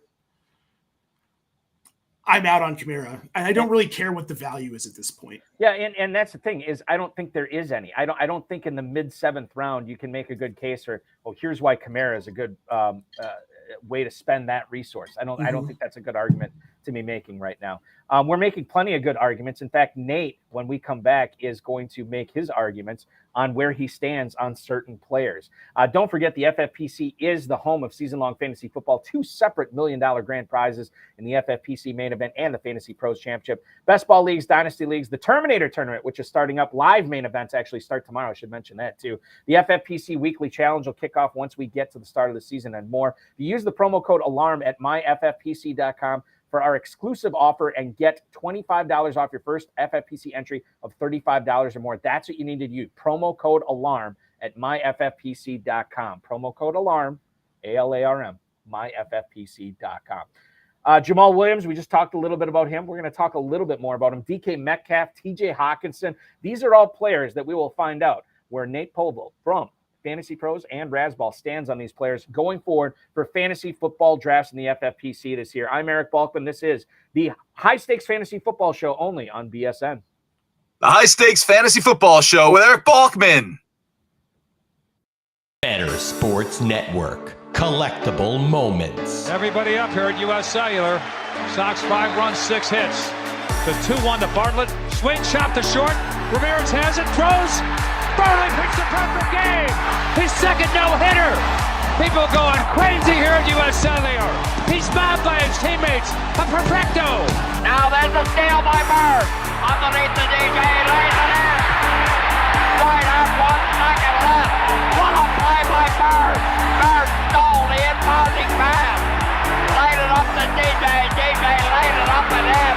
And Boston has a 1-point lead with 1 second left. Out of the I formation on first down. Peterson to carry, looking for running room on the right side, has it to the 25, across the 30, across the 35, and out of bounds at the 40-yard line. Adrian Peterson has just gone over 2,000 yards for the season, the 7th man in NFL history to cross the 2,000-yard mark. Well, a thundering ovation for number 66, Mario Lemieux. Just the emotion I'm sure Mario is feeling in this place. You don't appreciate something until it's gone, and it's so great to have Mario back. Yager turns around. Over to Lemieux. Mario Lemieux, his first goal in his comeback here tonight at the Mellon Arena. And the Penguins lead 3-0, and he is smiling like a butcher's dog. Mario Lemieux. Oh, the band is out on the field. He's going to go into the end zone. The Bears have scored, but the Bands are out on the field. Pearson moves in front of the STP Dodge. Petty comes back to the inside. They almost touch as they move down low in the banking. They're going to be side by side as they exit the bank and head for the finish line. Richard Petty goes back in front. They both spin. They're in the wall. Petty is sliding, slamming into the wall. He's coming down toward the finish line. Will he make it? Pearson is still running. The winner is car number 21. An amazing finish. Richard Petty's car demolished in the front end, as well as car number 21. An unbelievable finish, a terrible crash. David Pearson has won the Daytona 500. Leitner catches, comes down, dribbles, shoots, scores! Christian Leitner has hit the bucket at the buzzer! Pitched by Downing, swinging, there's a drive into left center field. That ball is going to be out of here. It's gone. It's 7-15. There's a new home run champion of all time, and it's Henry Aaron. The most valuable player is Magic Johnson. 42 points, 15 rebounds, and 7 assists. He starts at center, plays forward and guard, and leads the Los Angeles Lakers to a world championship 123-107 over Philadelphia. Whether you collect sports memorabilia, fantasy championships, or winning bet slips, talk about it on Better Sports Network.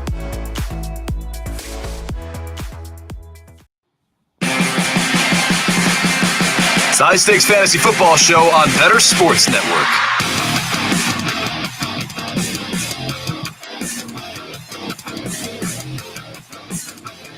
Register for Dynasty Startup Drafts now at myffpc.com from the $100 level all the way up to the $5,000 level. We've been doing Dynasty for more than a decade, well over 1,400 plus leagues. Not a single one has ever folded ever. That's at myffpc.com. M like Mark, YFFPC.com. Nate Polvogt joining me tonight on the HSFF show from Fantasy Pros on consignment from Razzball. So glad to have you on tonight. I know we got football going here. Do you have football on the second screen for the Jets and Browns? No, man, I got stats. I'll rewatch the game. I've got Game Pass. That was my next question is because sometimes I know people who don't watch preseason games purposely because they don't want those images and the things that they see with their own eyes because they don't watch everything. They don't want that skewing how they think about a certain player in their mind. Number one, how much preseason you watch, and number two, how much does the eye test factor into how you handle your fantasy teams? So I don't watch a ton of preseason.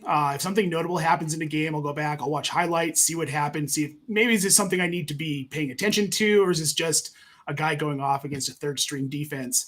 I don't put a whole lot of weight into it, except for my own team, the Broncos. They're going to be amazing from what I've heard from camp. They're going to be the best team in football. So, but other than that, look, training camp's fine. And I don't really think the Broncos are going to be the best team in football. I wish. That would be amazing. Right. Broncos or Steelers, please. I'll tell you this. So obviously anytime, it doesn't matter regardless of the team. Like it could be a total train wreck team this year. Think about the Arizona Cardinals and teams like that. Everybody is super positive this time of year. Hope springs eternal. You're going to get a lot of positive preseason stuff being put out by beat writers, which are great for giving us the information, not always the greatest for assessing the information of what it means for fantasy, even though I know some of them think that they're great at it. Not always the greatest. So I will point this out to you. My Packers, and I don't know where you stand on the Packers, but my Packers and your Broncos are two offenses that I think are being undervalued this year. I think everybody's got still that Russell Wilson, Nathaniel Hackett stink on them from last year, and they want to stay away from Broncos. I think there's some fantasy value to be mined there. I just drafted Javonte Williams in a slow draft I'm in as my second running back a couple hours ago.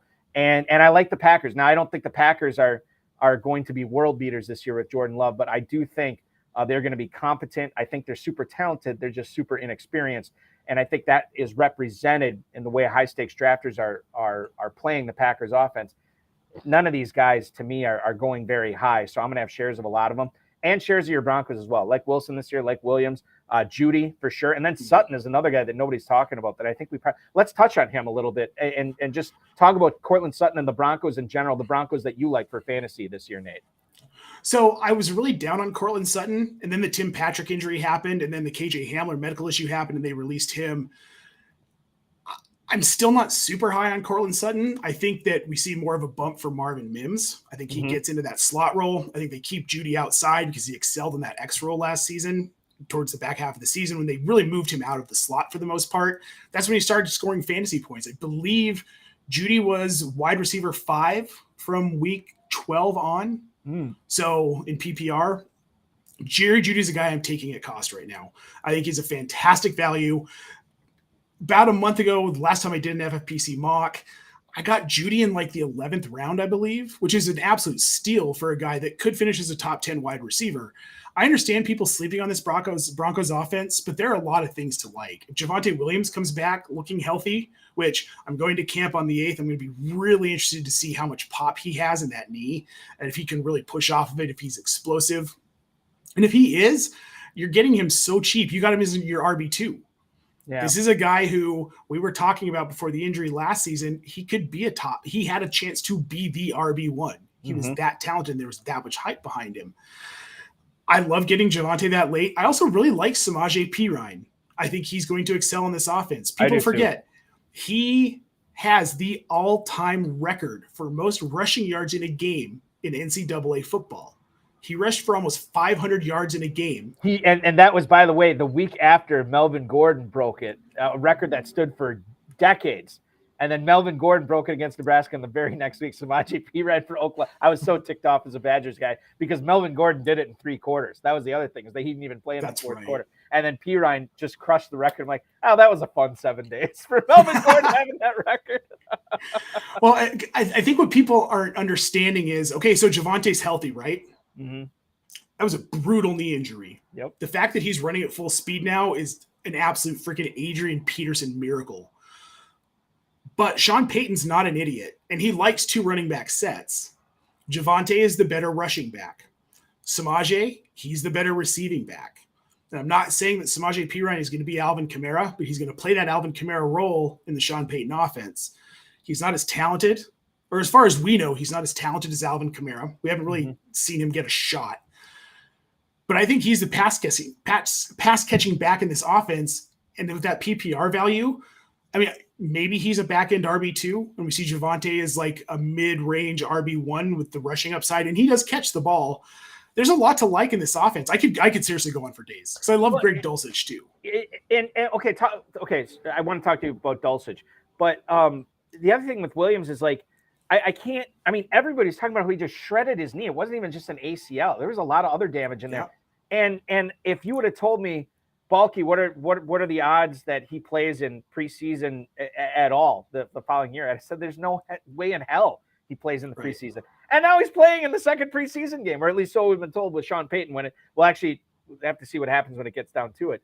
But I'm flabbergasted by how he's rebounded from that injury, and obviously putting my money where my mouth is. I'm in on Javonte Williams because I still think he's going at a really good discount. I got him in it was obviously not an FFPC league, but it was a 12-team full PPR league. And you have to start 3 receivers in this format. But I got Javonte Williams in like the 6th round, like the early 6th round. So I'm still all aboard on that. That's a smoking deal. Greg Dulcich. What I've heard differing views than what you're saying right now. I heard he's not having a great camp. Is that true? Or why are you still believing in Dulcich this year? Because I don't know how much camp really matters. In an instance with a guy like Dulcich, we saw what he could do last season when he was healthy, which he wasn't healthy for enough of it. In my opinion, I wish he had been around for at least like 8 games. We got 5 out of him, but we saw him play well. And I keep going back to this Nathaniel Hackett basically ruining this team last season. The clock management was poor. The play calling was absolute trash. Russell Wilson wasn't allowed to do what Russell Wilson does well and get out of the pocket and scramble. Their offensive line was beat up. Greg Dulcich, if he is healthy, is a top 12 tight end in 2023. Wow. In this offense, period. I love it. He plays more like wide receiver, and they brought in Adam Troutman to really handle a lot of the blocking duties because that's what he does best. Yeah. He's basically a 6th offensive lineman. They run 12 personnel. Dulcich is going to be the pass catcher. If they're running 11 personnel, he's probably the guy who's out on a route. He's probably lined up in the slot somewhere. I could be completely wrong, and we could see Albert O take a leap this year because football's crazy. But I see a window to Dulcich being a top 12 tight end, and I don't think it's that hard given the position and where he's going in drafts. What is he going? I think he's going, last I saw was like tight end 19, 20, somewhere in that range. I don't know if it's later than that. Tight end for Okuwepano, are you talking about? Or Dulcich? No, I was talking about Dulcich. Dulcich is tight end 13. Right so now. He's moved up a little bit. He's moved up significantly at the 10:07, which is weird because I keep hearing reports like Dulcich not doing all that great at camp, which it's fine if you don't put a whole lot of stock in training camp. It's just weird because I know a lot of other people do. So to see him not tumble is and raise up is a little weird. Well, and if you look at Patrick and Hamler being gone, I mean, those are 2 guys that were expected to be fairly heavily involved in the passing game if healthy. Without them, I mean, they're not bringing in anyone new. So I think Dulcich, he almost has to have a role in this offense. What was the other thing I wanted to ask you? You know what? We're running short of time, so I'm not going to worry about it. All right. I want to ask you where you stand on these guys for this season. And I'll tell you this too. If you're having a difficult time viewing your screen here at bettersports.com, it's because of all the flags that Nate Polvogt has planted tonight, be they on Greg Dulcich or Jonathan Taylor or Marvin Mims, Cortland Sutton. Who else did we plant the flag on? James Cook was another one tonight. Dalton Kincaid. I mean, it's all over the place. We're going to move those flags out of the way and ask you where you stand on a few of these players, led off by Derrick Henry right now. Nate Polvogt, who is being drafted at his ADP right now, running back 7 at the 208. Where do you stand on Henry at that price? I love it. What's changed about this offense? They got DeAndre Hopkins. All that tells me is that they're not happy with Treylon Burks' progression because this is a 1 wide receiver, 1 tight end offense. You've got Chig Okonkwo, who I think is going to be phenomenal. We saw flashes of it at the end of last season. And then you've got DeAndre Hopkins, who's DeAndre Hopkins. He's older, so he's not full-on prime DeAndre Hopkins. But this isn't a team that's going to throw the ball a lot. And I don't care if it's Tannehill behind center or it's Levis behind center. And there's really no running back. They got Tyjae Spears. I mean, he's not going to compete for carries with Derrick. Nobody's going to compete with Derrick Henry. No. Nobody. He's an anomaly. He's an anomaly of a player. He's like an Adrian Peterson type anomaly where it's like, how is this guy still doing this? He's going to do it again this year. He's going to have 15, 16, 1,700 rushing yards. He's going to have another 300-something carries. He's going to have another 8 to 10 touchdowns. At 208, that is an absolute steal. And I want in. In 2021, I feel like I drafted Derrick Henry. I'm like, this will be his last good year. And now he's still a 2nd-round pick in 2023. You never know. Piggyback on that, are you out based on this? You saying that this is a 1 wide receiver, 1 tight end offense. Are you out on Treylon Burks at the end of the 8th round in FantasyPros Championship drafts? I want nothing to do with Treylon Burks this season. And that makes sense based on how you're looking at this. We talked a little bit about Jamal Williams before, but it was more in regards to Kendre Miller and Alvin Kamara. Jamal Williams, let's look at him in a vacuum right now. Running back 40 at the 10:03.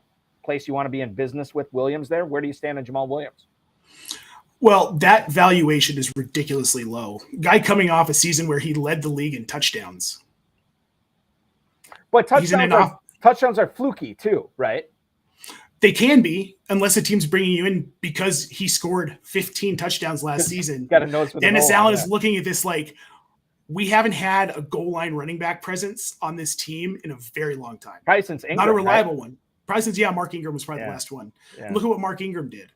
And the first stint of Mark Ingram, not the second stint. Right. Well, the second stint was just bad. Yeah. But he's going to be the Mark Ingram guy in this offense, the Mark Ingram piece, if you will. Dennis Allen hasn't strayed much from the Sean Payton style offense because he's a defensive coordinator. Of course, he's just going to take what Payton gave him. That tells me that Jamal Williams is going to be the goal line guy. We could be in for 10 to 12 touchdowns. I don't think he's going to hit that 15. Yeah. But I think he also, with Kamara possibly out, if he gets involved a little bit in the passing game and he gets that little bit of PPR bump, he's a top 12 running back. Yeah, that's true. And I'm not planting my flag on that happening. I think that's his ceiling. It's like RB10. But we're also talking about a guy who is being drafted in the 10th round.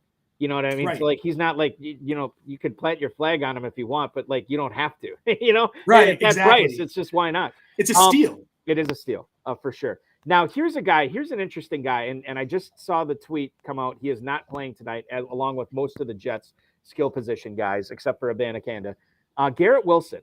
I saw him get up into the late first round. I want to say, oh boy.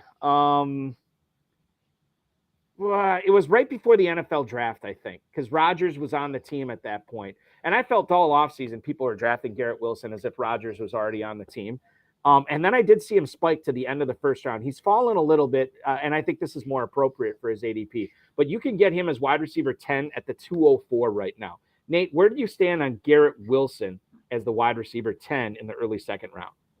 I'm nervous, Eric. I'm really nervous because we know Aaron Rodgers is fickle. So if Garrett Wilson drops a couple passes in camp, he might never throw him the ball again. And I think we're and he's got Lazard and Cobb there too to throw. He's got Lazard. He's got Cobb. They brought in Mecole Hardman. They still have Corey Davis. Mm-hmm. They've got CJ Uzomah. They've got Jeremy Ruckert. I'm worried that Garrett Wilson isn't going to see the volume that he needs to live up to his ADP at this point. And I did actually write about him in my last overpriced players on FFPC for FantasyPros. By the way, I'll just tell you right now, anytime you do one of those, it almost always goes in our FFPC newsletter that comes out after you write that. Almost always goes in there anytime you put something out there. So I know the Jamal Williams was in there earlier, and I think the Garrett Wilson one was in there as well. Yeah, the talent's undeniable. But I think we're overvaluing Aaron Rodgers at 40 years old. Tom Brady did it, sure. But let's talk about guys who have fallen off a cliff sooner that were incredibly talented quarterbacks. Phillip Rivers, Matt Ryan. Really, honestly, Peyton Manning's last season was abominable. He limped into a Super Bowl. Didn't even get the team there. That had to be Brock Osweiler. Aaron Rodgers has had a phenomenal career. Love him or hate him, he's a first ballot Hall of Famer. Mm-hmm. But I don't know that skill's left. He's used to operating in a very plodding offense. They would have the slowest pace of play in the entire league. I think they're going to have a slow pace of play in New York too. It's just the way he does it, And that's not going to be good for. It's not going to be good for Garrett Wilson. No, it's going to be a lot horrible for plays. Yeah, absolutely. I see Garrett Wilson finishing somewhere like wide receiver 15 to 18 in this offense because Rodgers is familiar with Allen Lazard. And Randall Cobb's not going to steal a ton of work from anybody in this offense, but he's a safety blanket for Aaron Rodgers. Garrett Wilson will get his. In Dynasty, I'm fine with holding on to him. I'm not trying to move him. But any other draft, I really don't want him at his current value because I don't think he's going to come close to living up to his ADP. Yeah, and it's tough because when you consider if I'm going to take Garrett Wilson here at the 204, I'm passing on players like Jalen Waddle, Chris Olave, Devontae Smith, T. Higgins. All these guys go after Wilson in drafts too. not saying I like all those guys better, but I like some of them better than Garrett Wilson there as well. DK Metcalf, another guy I just recently drafted yesterday in one of my slows. Wide receiver 16 at the 308. He's right between Calvin Ridley, who's right above him, and Keenan Allen, who's right behind him. Jackson Smith and Jigba obviously joining the fray this year as he's catching passes. Metcalf is from the comeback player of the year, and Geno Smith. What are your thoughts? Where do you stand on DK Metcalf in Seattle at the ADP of 308? I'll take that all day. It's DK Metcalf. Yeah, they added Jackson Smith and Jigba. That's fine. That tells me they want to probably throw the ball a little bit more, maybe spread the ball out a little bit more. But DK Metcalf is the alpha receiver in this offense. And if you believe in Geno Smith, you have to believe in DK Metcalf. And I believe in Geno Smith. I think Geno Smith is a guy who finishes as a top 10 quarterback again this season. He's just getting into his own. Like, I feel like we're seeing Geno Smith at a weird, like, older prime of his career right now, because he never got a shot like he got in Seattle. He started out with a Jets team that was absolutely atrocious his rookie season, couldn't make it through as a starter all the way through his second season. But the Seattle offense is perfect for his skill set. And part of that is DK Metcalf. DK Metcalf is a safety blanket. You can throw the ball up and you know DK is going to at least get his fingertips on it. He's not going to let the ball get picked off. He's still going to be Geno Smith's primary target this season. Jackson Smith and Jigba and Tyler Lockett, I love them, and I love them at their value, and I love DK Metcalf at his value as well, and I'm buying. When you consider the JSN addition, do you view the Seattle passing offense as the pie just getting bigger for everybody because of that? And maybe people are unfairly penalizing Metcalf and Lockett because of the JSN addition? Oh, 100%. I think people are penalizing them completely unfairly. Okay. I think Carroll look at Geno Smith's efficiency last season. He was completed almost 70% of his passes over the entire season. If you've got a quarterback that's that efficient, don't you want to throw the ball more? No. 100% you want to throw the ball more. Yeah. So they brought in another talented receiver. They can spread the ball out and they can break up the coverage. Now an offense can't target just Metcalf and Lockett. They have to think about Jackson Smith and Jigba. That's going to break up coverage. It's going to make it easier for them to operate. And I think just overall, I think all three of them at their current value are really, really great picks. I didn't plan it this way, but I'm just looking at this right now. The next guy on this list is TJ Hawkinson. And in the slow draft I'm in right now, I drafted him as my tight end too, Nate. So we're getting a lot of bulky flavor on the show tonight. Where do you stand on TJ Hawkinson in the Fantasy Pros tight end premium format at Fantasy Pros Championship? Tight end 3 at the 305. He is basically 10 picks behind Mark Andrews. He is going about 17 picks ahead of tight end 4, Darren Waller. Where do you stand on Hawkinson, man? I'm passing on Andrews, knowing that I can get Hawkinson in the third round. Plain and simple, between two teams last season, he was second in tight end targets, only behind Travis Kelce. Of course, it was Kelce. But 80 of those targets came in Minnesota in 10 games. So he was averaging 8 targets a game. He had a 15-target game, and he had a 12-target game towards the end of the season. He had 10 targets in their playoff game, caught all 10 of them, even though Kirk Cousins couldn't figure out how to get the ball 7 yards down the field on that last play. Hawkinson is going to be a big part of this offense. And why wouldn't he be? He fits so well when they acquired him last season. This is a guy I think it could be the tight end 2. He was a tight end 2 last season. Mm-hmm. I don't think there's any reason he can't be tight end 2 this year. I think the talent's there. And getting him in the third round, especially in tight end premium, that's just a steal.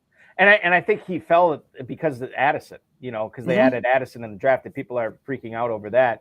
What kind of an impact do you think Addison has on Hawkinson now that Hawkinson has fallen to a mid-third round pick after the draft? Absolutely none.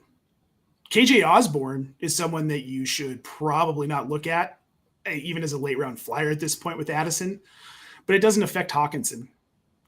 People don't want to remember that Adam Thielen was there last season and Hawkinson still did fine. That's true. That's a good point.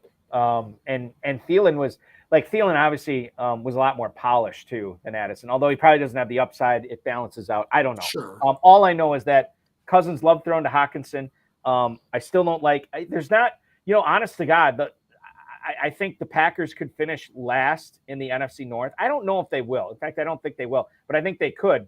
And they could have the best defense in that whole division. I think the Vikings and the Lions offenses are going to be great. They're going to put up a lot of points. And part of the reason is I don't think their defenses are very good, and they're going to get into a lot of shootouts, which is a good reason to have Vikings and Lions on your team, especially a guy who played for both those teams last year, and that was TJ Hawkinson. Guy who plays on the Lions this year and last year is Jared Goff, and I think for that reason, I do like Goff this year.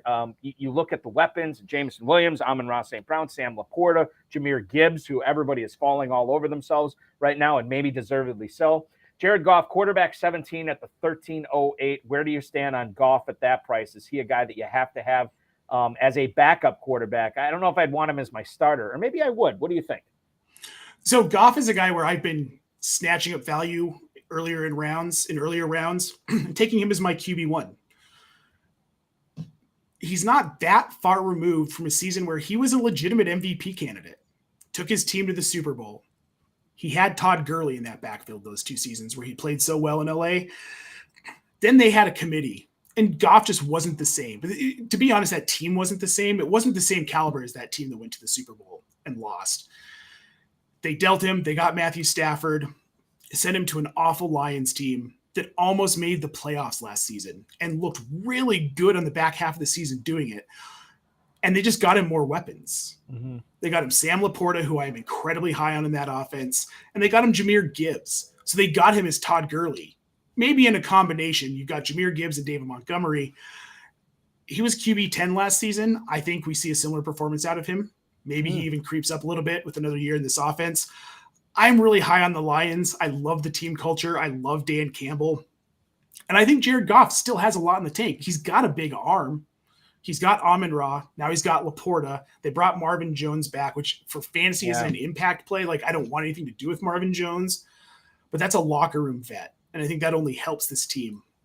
If they can unlock Laporta, I mean, I really do believe that Goff could finish higher than QB 10 this year. So it's so fascinating because we know this was a good tight end draft for rookies this past year.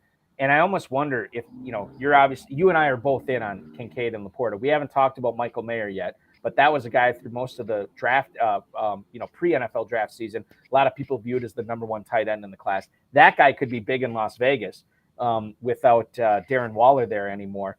I remain fairly high on Luke Musgrave as a late-round flyer. I'm Team Musgrave over Team Kraft in Green Bay. I think Musgrave is he's going to have a couple of spike weeks. I think next year is going to be really the year of Musgrave. So I like him quite a bit. We could look back on 2023, Nate, as that was the year the argument of rookie tight ends always stink. That might be the year the narrative died. This might be it because all these guys could have big seasons this year. Well, I like what you said about Mayer. And people, for some reason, seem to be sleeping on him, and I see him slipping in drafts. This isn't a team that has a lot of weapons outside of Devontae Adams. Mm-hmm. Unless you want to call Jacoby Myers a weapon, I choose not to because I don't think he really is. It's a guy who it took 2 seasons for him to score his first touchdown in the NFL when he was the marquee wide receiver in an offense. That's generally a bad sign. And I don't like Josh McDaniels as a coach, really, but I see the fit of Garoppolo. There's no more Waller left in this offense. And Mayer could be his Kittle. And we saw Garoppolo feed George Kittle. It's a lot to put on a rookie tight end because we see how that usually goes. Rookie tight ends take a couple years to really kind of start getting into an offense, getting involved, being valuable in fantasy. But again, like you said, I think this is a year where we look back, we're like, wow, that tight end class, that was incredible. Like, what a class it was. We've got 4 guys who are all in the top tier of tight ends in fantasy every season out of that class. I think Mayer could surprise a lot of people in that Raiders offense, as much as it pains me to say it as someone who lives in Denver. But isn't it funny how your hate kind of melts away once you get into this industry? It's like, well, yeah, fine. I'll draft Josh Jacobs. It's fun. 10 years ago, I never would have touched the guy in a draft just because he was a Raider. But it all goes away. And I think Mayer I like his value too. He's going after Laporta and Kincaid. I almost wonder if there's, and this is just speculation on my part, but I almost wonder if there's something to be said when you're in a draft and you see Dalton Kincaid go and you're like, guess I won't have a rookie tight end this year. Then you just kind of forget about the other guys like Laporta and Mayer. And I don't know if that's certainly true for some people. I don't know how many people it's true for, but I think that plays into it as well in Fantasy Pros Championship drafts, FFPC drafts, whatever you have, whatever we're talking about tonight, which is plenty of FFPC fantasy football. As a reminder, new users to the FFPC will get $25 off their first FFPC entry of $35 or more. Just use promo code ALARM at myffpc.com. ALARM, alarm at myffpc.com. We're going to finish up strong. We got another segment left in the show. When we come back, we're going to talk about when you're playing for $1 million in the Fantasy Pros Championship, who are some of the players to be targeting? Who are some of the players that you don't want on your team? I got a list of them. We're going to go through it with Fantasy Pros and Razzball's Nate Polvogt here on the show tonight. I'm Eric Balkman. This is the High Stakes Fantasy Football Show on the Better Sports Network. The High Stakes Fantasy Football Show with Eric Balkman. So let's get into some best ball philosophy here. Yeah.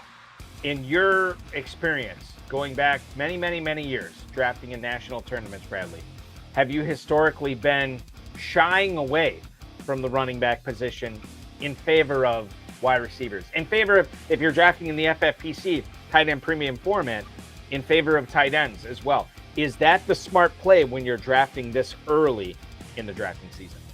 Yeah, so taking value is going to be huge, and looking at like running backs and wide receivers, like you want to take a look at how the structure is. So you mentioned earlier the FFPC has a couple different types, like they've got super flex and one quarterback, and so that's going to change your strategy a little bit if you have only 2 wide receivers or if you're drafting 3 wide receivers. And of course, the PPR is a different aspect compared to other formats or other tournaments. And so keeping in mind the pass catching upside of some of the running backs may be more valuable in those formats. So the Austin Eckler's, the Christian McCaffreys may be more value because they get more receptions, and so like I loved taking late shots a couple years ago on like the JD McKissicks of the world who would get 50 receptions really cheaply. So that's something to consider. But when it comes to like overall value, like you're drafting, you're in the middle of a draft, and you just noticed that, I don't know, maybe it's Chris Godwin has fallen 14 spots, but Chris Godwin was not in your plans to be drafting. Like maybe you don't have a strong player take on Chris Godwin, or my take is that I don't think the Bucs are going to be particularly good this year. But for him to be dropping, let's say 14 spots is more than a full round. And based on the data that we've seen, if you get to draft a player more than 12 spots ahead or behind ADP, so they drop 12 or more spots, you have an 84% edge over the rest of the tournament players who are drafting this player. Because typically this player isn't going to drop. The average draft position is a really strong indicator of where a player is going to go. And I think that is also on the flip side. If you are reaching too much, you're giving up value in your drafts. And so when it comes to value-based drafting, you need to consider, just because this guy isn't my plans or I don't have a strong player take on him, maybe that's your opportunity to sprinkle in some shares of this player at a good price.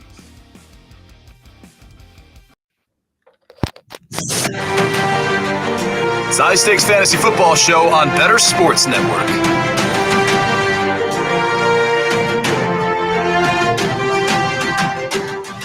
Thanks so much for spending your Thursday evening with us. We certainly appreciate it. I am Eric Balkman from the FFPC. He is Nate Polvogt from Fantasy Pros, as well as Razzball.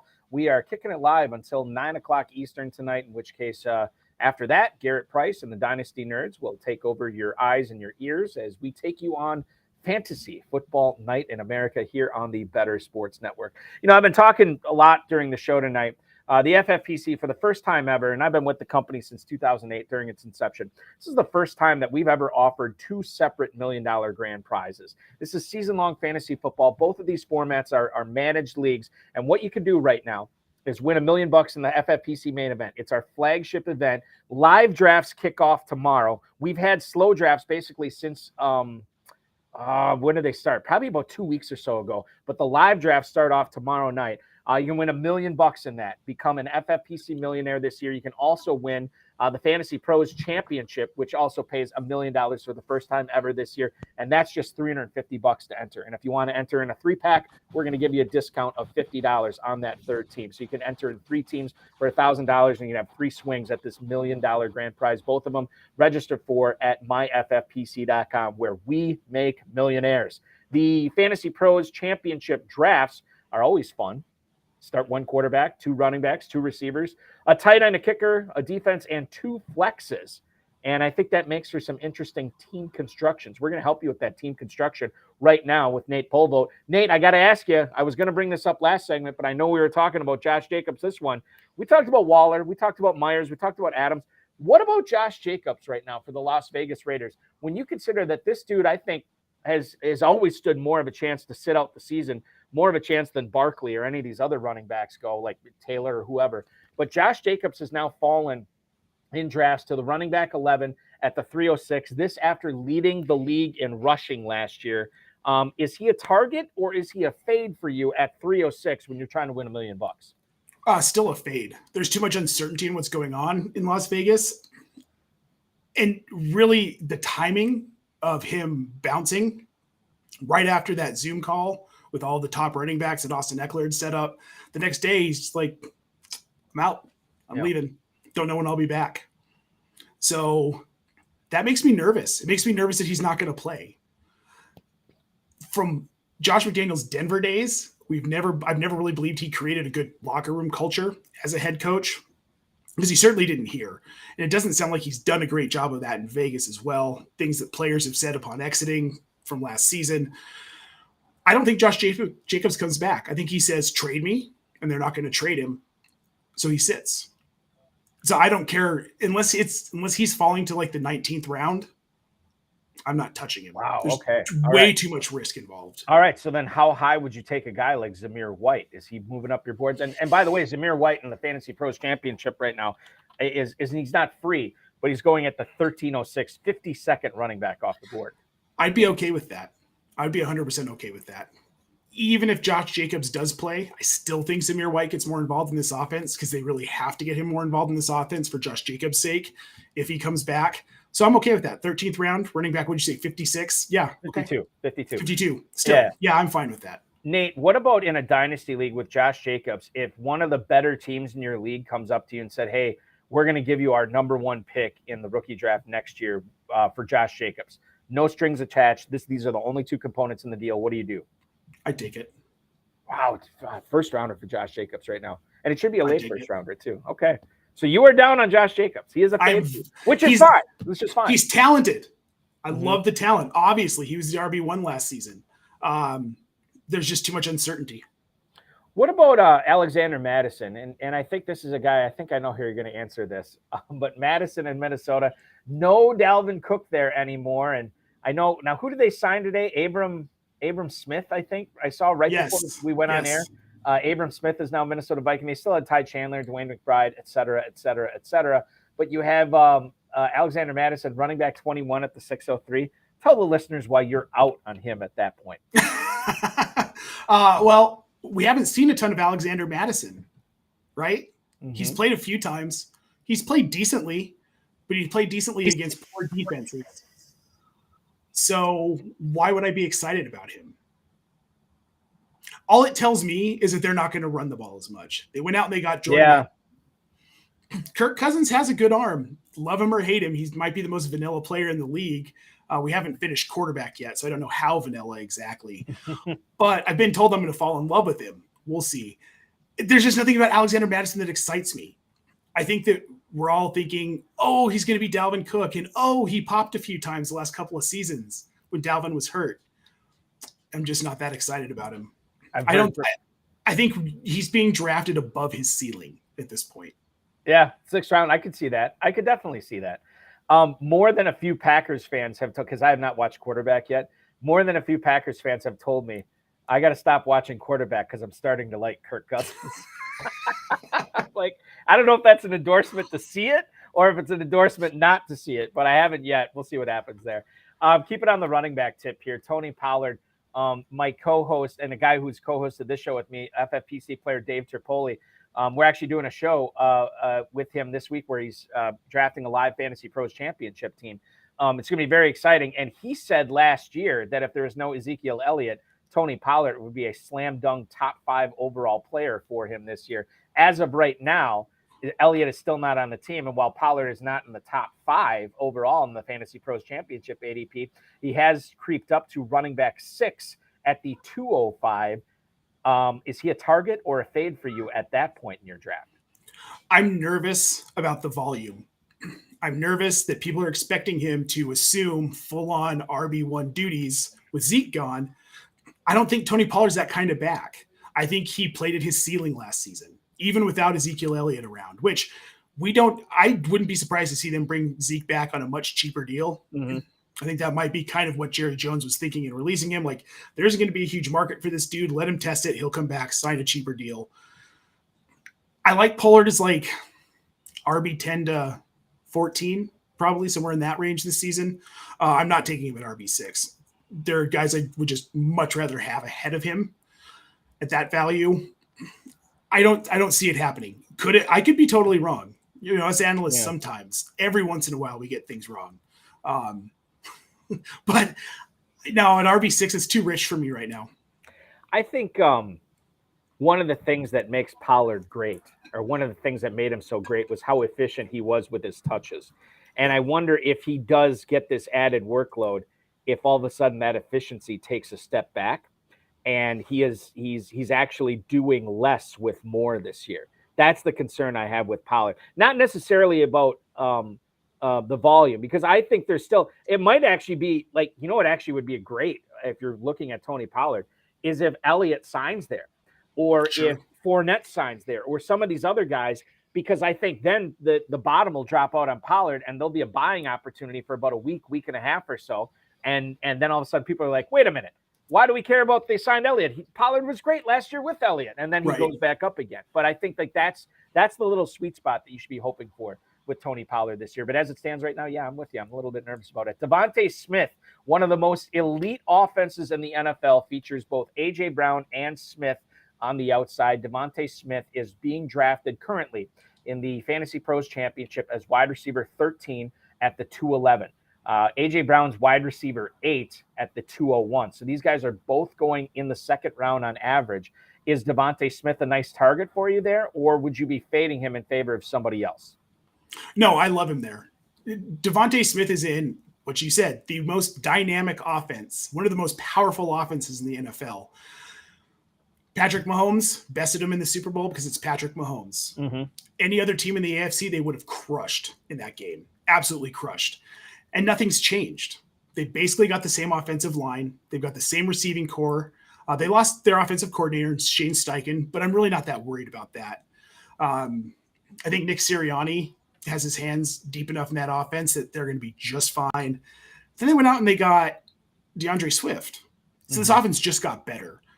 You might worry a little bit about the volume dipping with the addition of DeAndre Swift, but I don't think that's going to be the case. I don't think they're going to use Swift as much as everybody's expecting, so I'm kind of a little bit down on him, on DeAndre Swift, but not on Devontae. Devontae's he's going to have another phenomenal season, and I would take him as the wide receiver 11 all day. I was actually wide receiver 13 all day.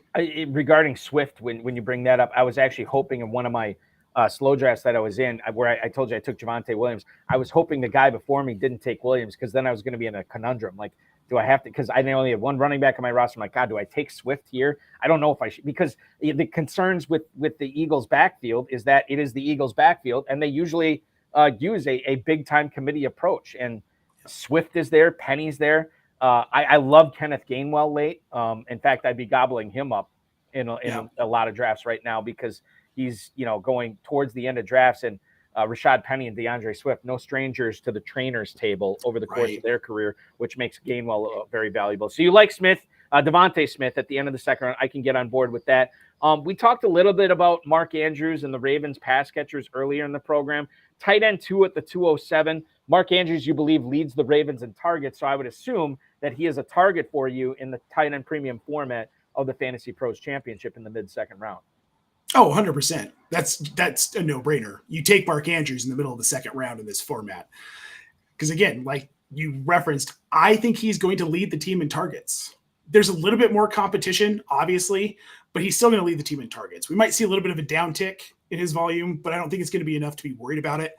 I still think he's either tight end 2 or tight end 3 this season. I don't know who else is going to compete with those 3 at the top. Yeah.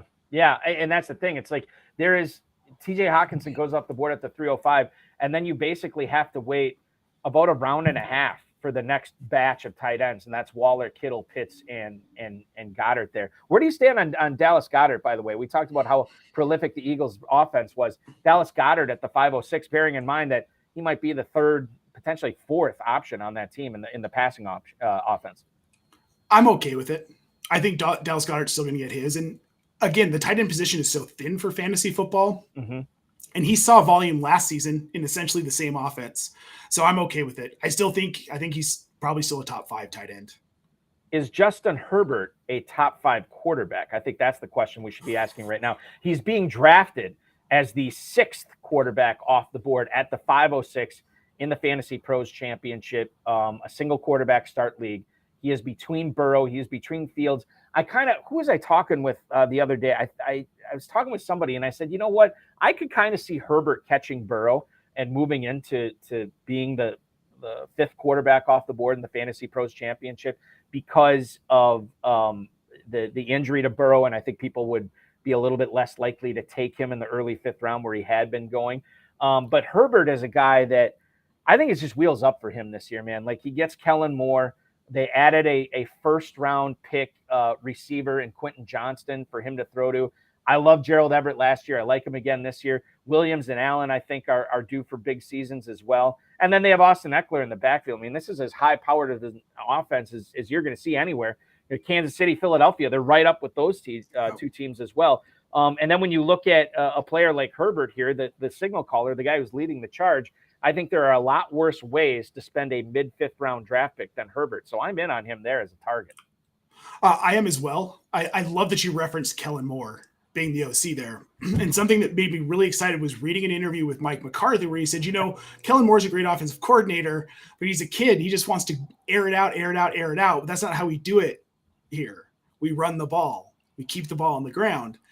And that tells me that Kellen Moore is going to air the ball out. He wasn't unemployed long, was he? When Dallas decided to, he got scooped up by the Chargers pretty darn quick.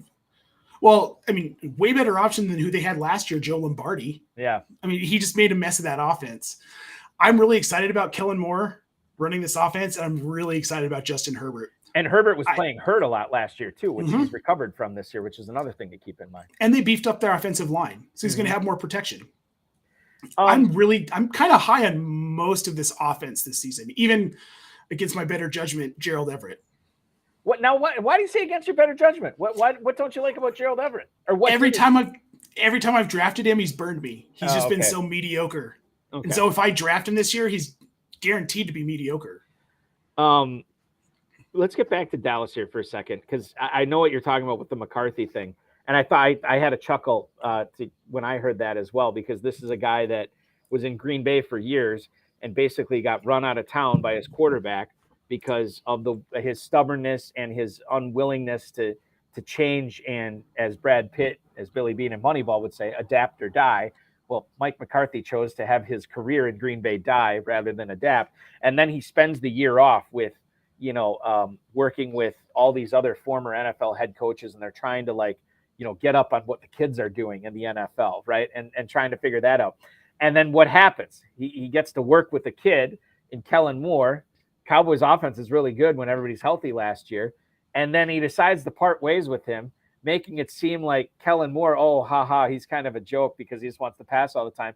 And then they hire, who was the guy they hired there? Was it Schottenheimer? Brian Schottenheimer? It was Brian Schottenheimer. Yeah. Where running the ball is a good alternative to running the ball. Are we actually overvaluing guys like CeeDee Lamb and Brandon Cooks and Michael Gallup and I guess not Jake Ferguson because he's going so late, but Dak Prescott? Because this could be a really slow, grinded out offense in Dallas this year, which might hurt those 3 receivers. And I know everybody always says, oh, we want to run the ball. We got to run the ball. But saying that and doing that are two different things as well. A lot of things to consider here. Well, we've seen McCarthy just run the ball. So I see no reason why that's going to change. I haven't really been as high on CeeDee Lamb as most. The talent's there, but it's the situation. I think there's a cap on what he can do in the Cowboys offense. I was talking about in like February on a player profiler show that I really believe that Amon-Ra needed to be ahead of CeeDee Lamb in dynasty wide receiver rankings. Mm-hmm. And I still believe that. I love the talent. I don't love the offense. I don't love the quarterback. Dak Prescott, great person. I just think he's kind of a middle of the road quarterback. Michael Gallup's Michael Gallup. I'm just not that excited about this Dallas offense. Outside of Tony Pollard, you can get me a little bit excited there. That's about as far as it goes for me. Get our viewers excited about what you're doing for Razzball with the Dynasty Diehards and then Fantasy Pros, because everybody after this show wants to know, because we got to sign off here in a couple of minutes. Everybody wants to know where they can get more of Nate Polvogt content, Nate. Well, you can find Dynasty Diehards every Wednesday at 6 p.m. We're going to be transitioning to a waiver wire show called Waiver Wise for the season, where we're going to talk about guys that didn't get picked up on your waiver wire that you can maybe get for free later in the week. So we're going to kind of look at that across tons of different platforms. You can also find my writing on Fantasy Pros. I write all off season. I should have a weekly this season. Not sure what it's going to be yet. We haven't gotten that far in the planning stages. And then also, I just took over as the director of YouTube content for Fantasy Face Off. So that's kind of exciting. We've got a lot of fun stuff coming out. We're really ramping up our schedule for the season. So that's where you can find me. I'm all over the place. Really. You definitely are all over the place. When does the podcast come out? When does the show come out? So the show comes out, we're live at 6 p.m. on Wednesdays Eastern, and then we drop it as a podcast on Friday. Got it. Okay. All right. And you can find that. You can find an article that sums it up on razzball.com. Perfect. And how long have you been? You've been with Razzball for a while, right? We're getting close to a year. My wife's actually been with them longer. She's the managing editor. Okay. So, I don't know why I thought you had been there longer than a year. I felt like it was longer than that, but it's no matter. How did you actually get into the business? Just curiously. Pandemic happened.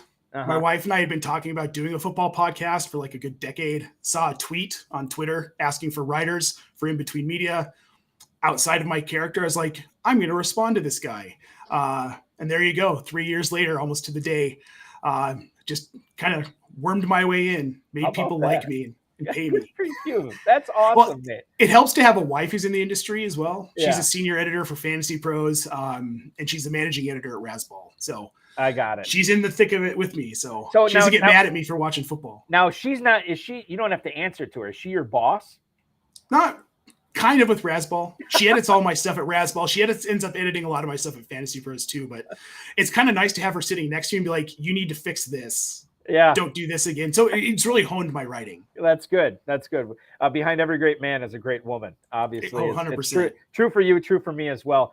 Ladies and gentlemen, thank you so much for watching tonight on the High Stakes Fantasy Football Show, live here on the Better Sports Network. He is Nate Polvogt. Remember to follow him on Twitter at Nate Polvogt, and actually check out the podcast, the Dynasty Diehards. And then it's going to transform into the called Waiver Wise. Waiver Wise. Sorry. Waiver Wise. That's going to happen as well. So check out that Wednesday nights and then Fridays, anywhere you get podcasts. I want to thank Nate. I want to thank Anthony Rivera, our producer tonight. We're back at 7/6 Central next week. Tom Strachan from the Fantasy Sanctuary and Fantasy Pros is going to join us for another Fantasy Pros Championship discussion. If you want to win $1 million in the Fantasy Pros Championship, make sure you're doing so at myffpc.com. Register now. We got drafts filling up every single day. And, of course, the FFPC main event live drafts start tomorrow as well. Dynasty Fantasy Football, myffpc.com is where to go for that. And for Dynasty content, Dynasty Nerds and Garrett Price are up next right here on the Better Sports Network.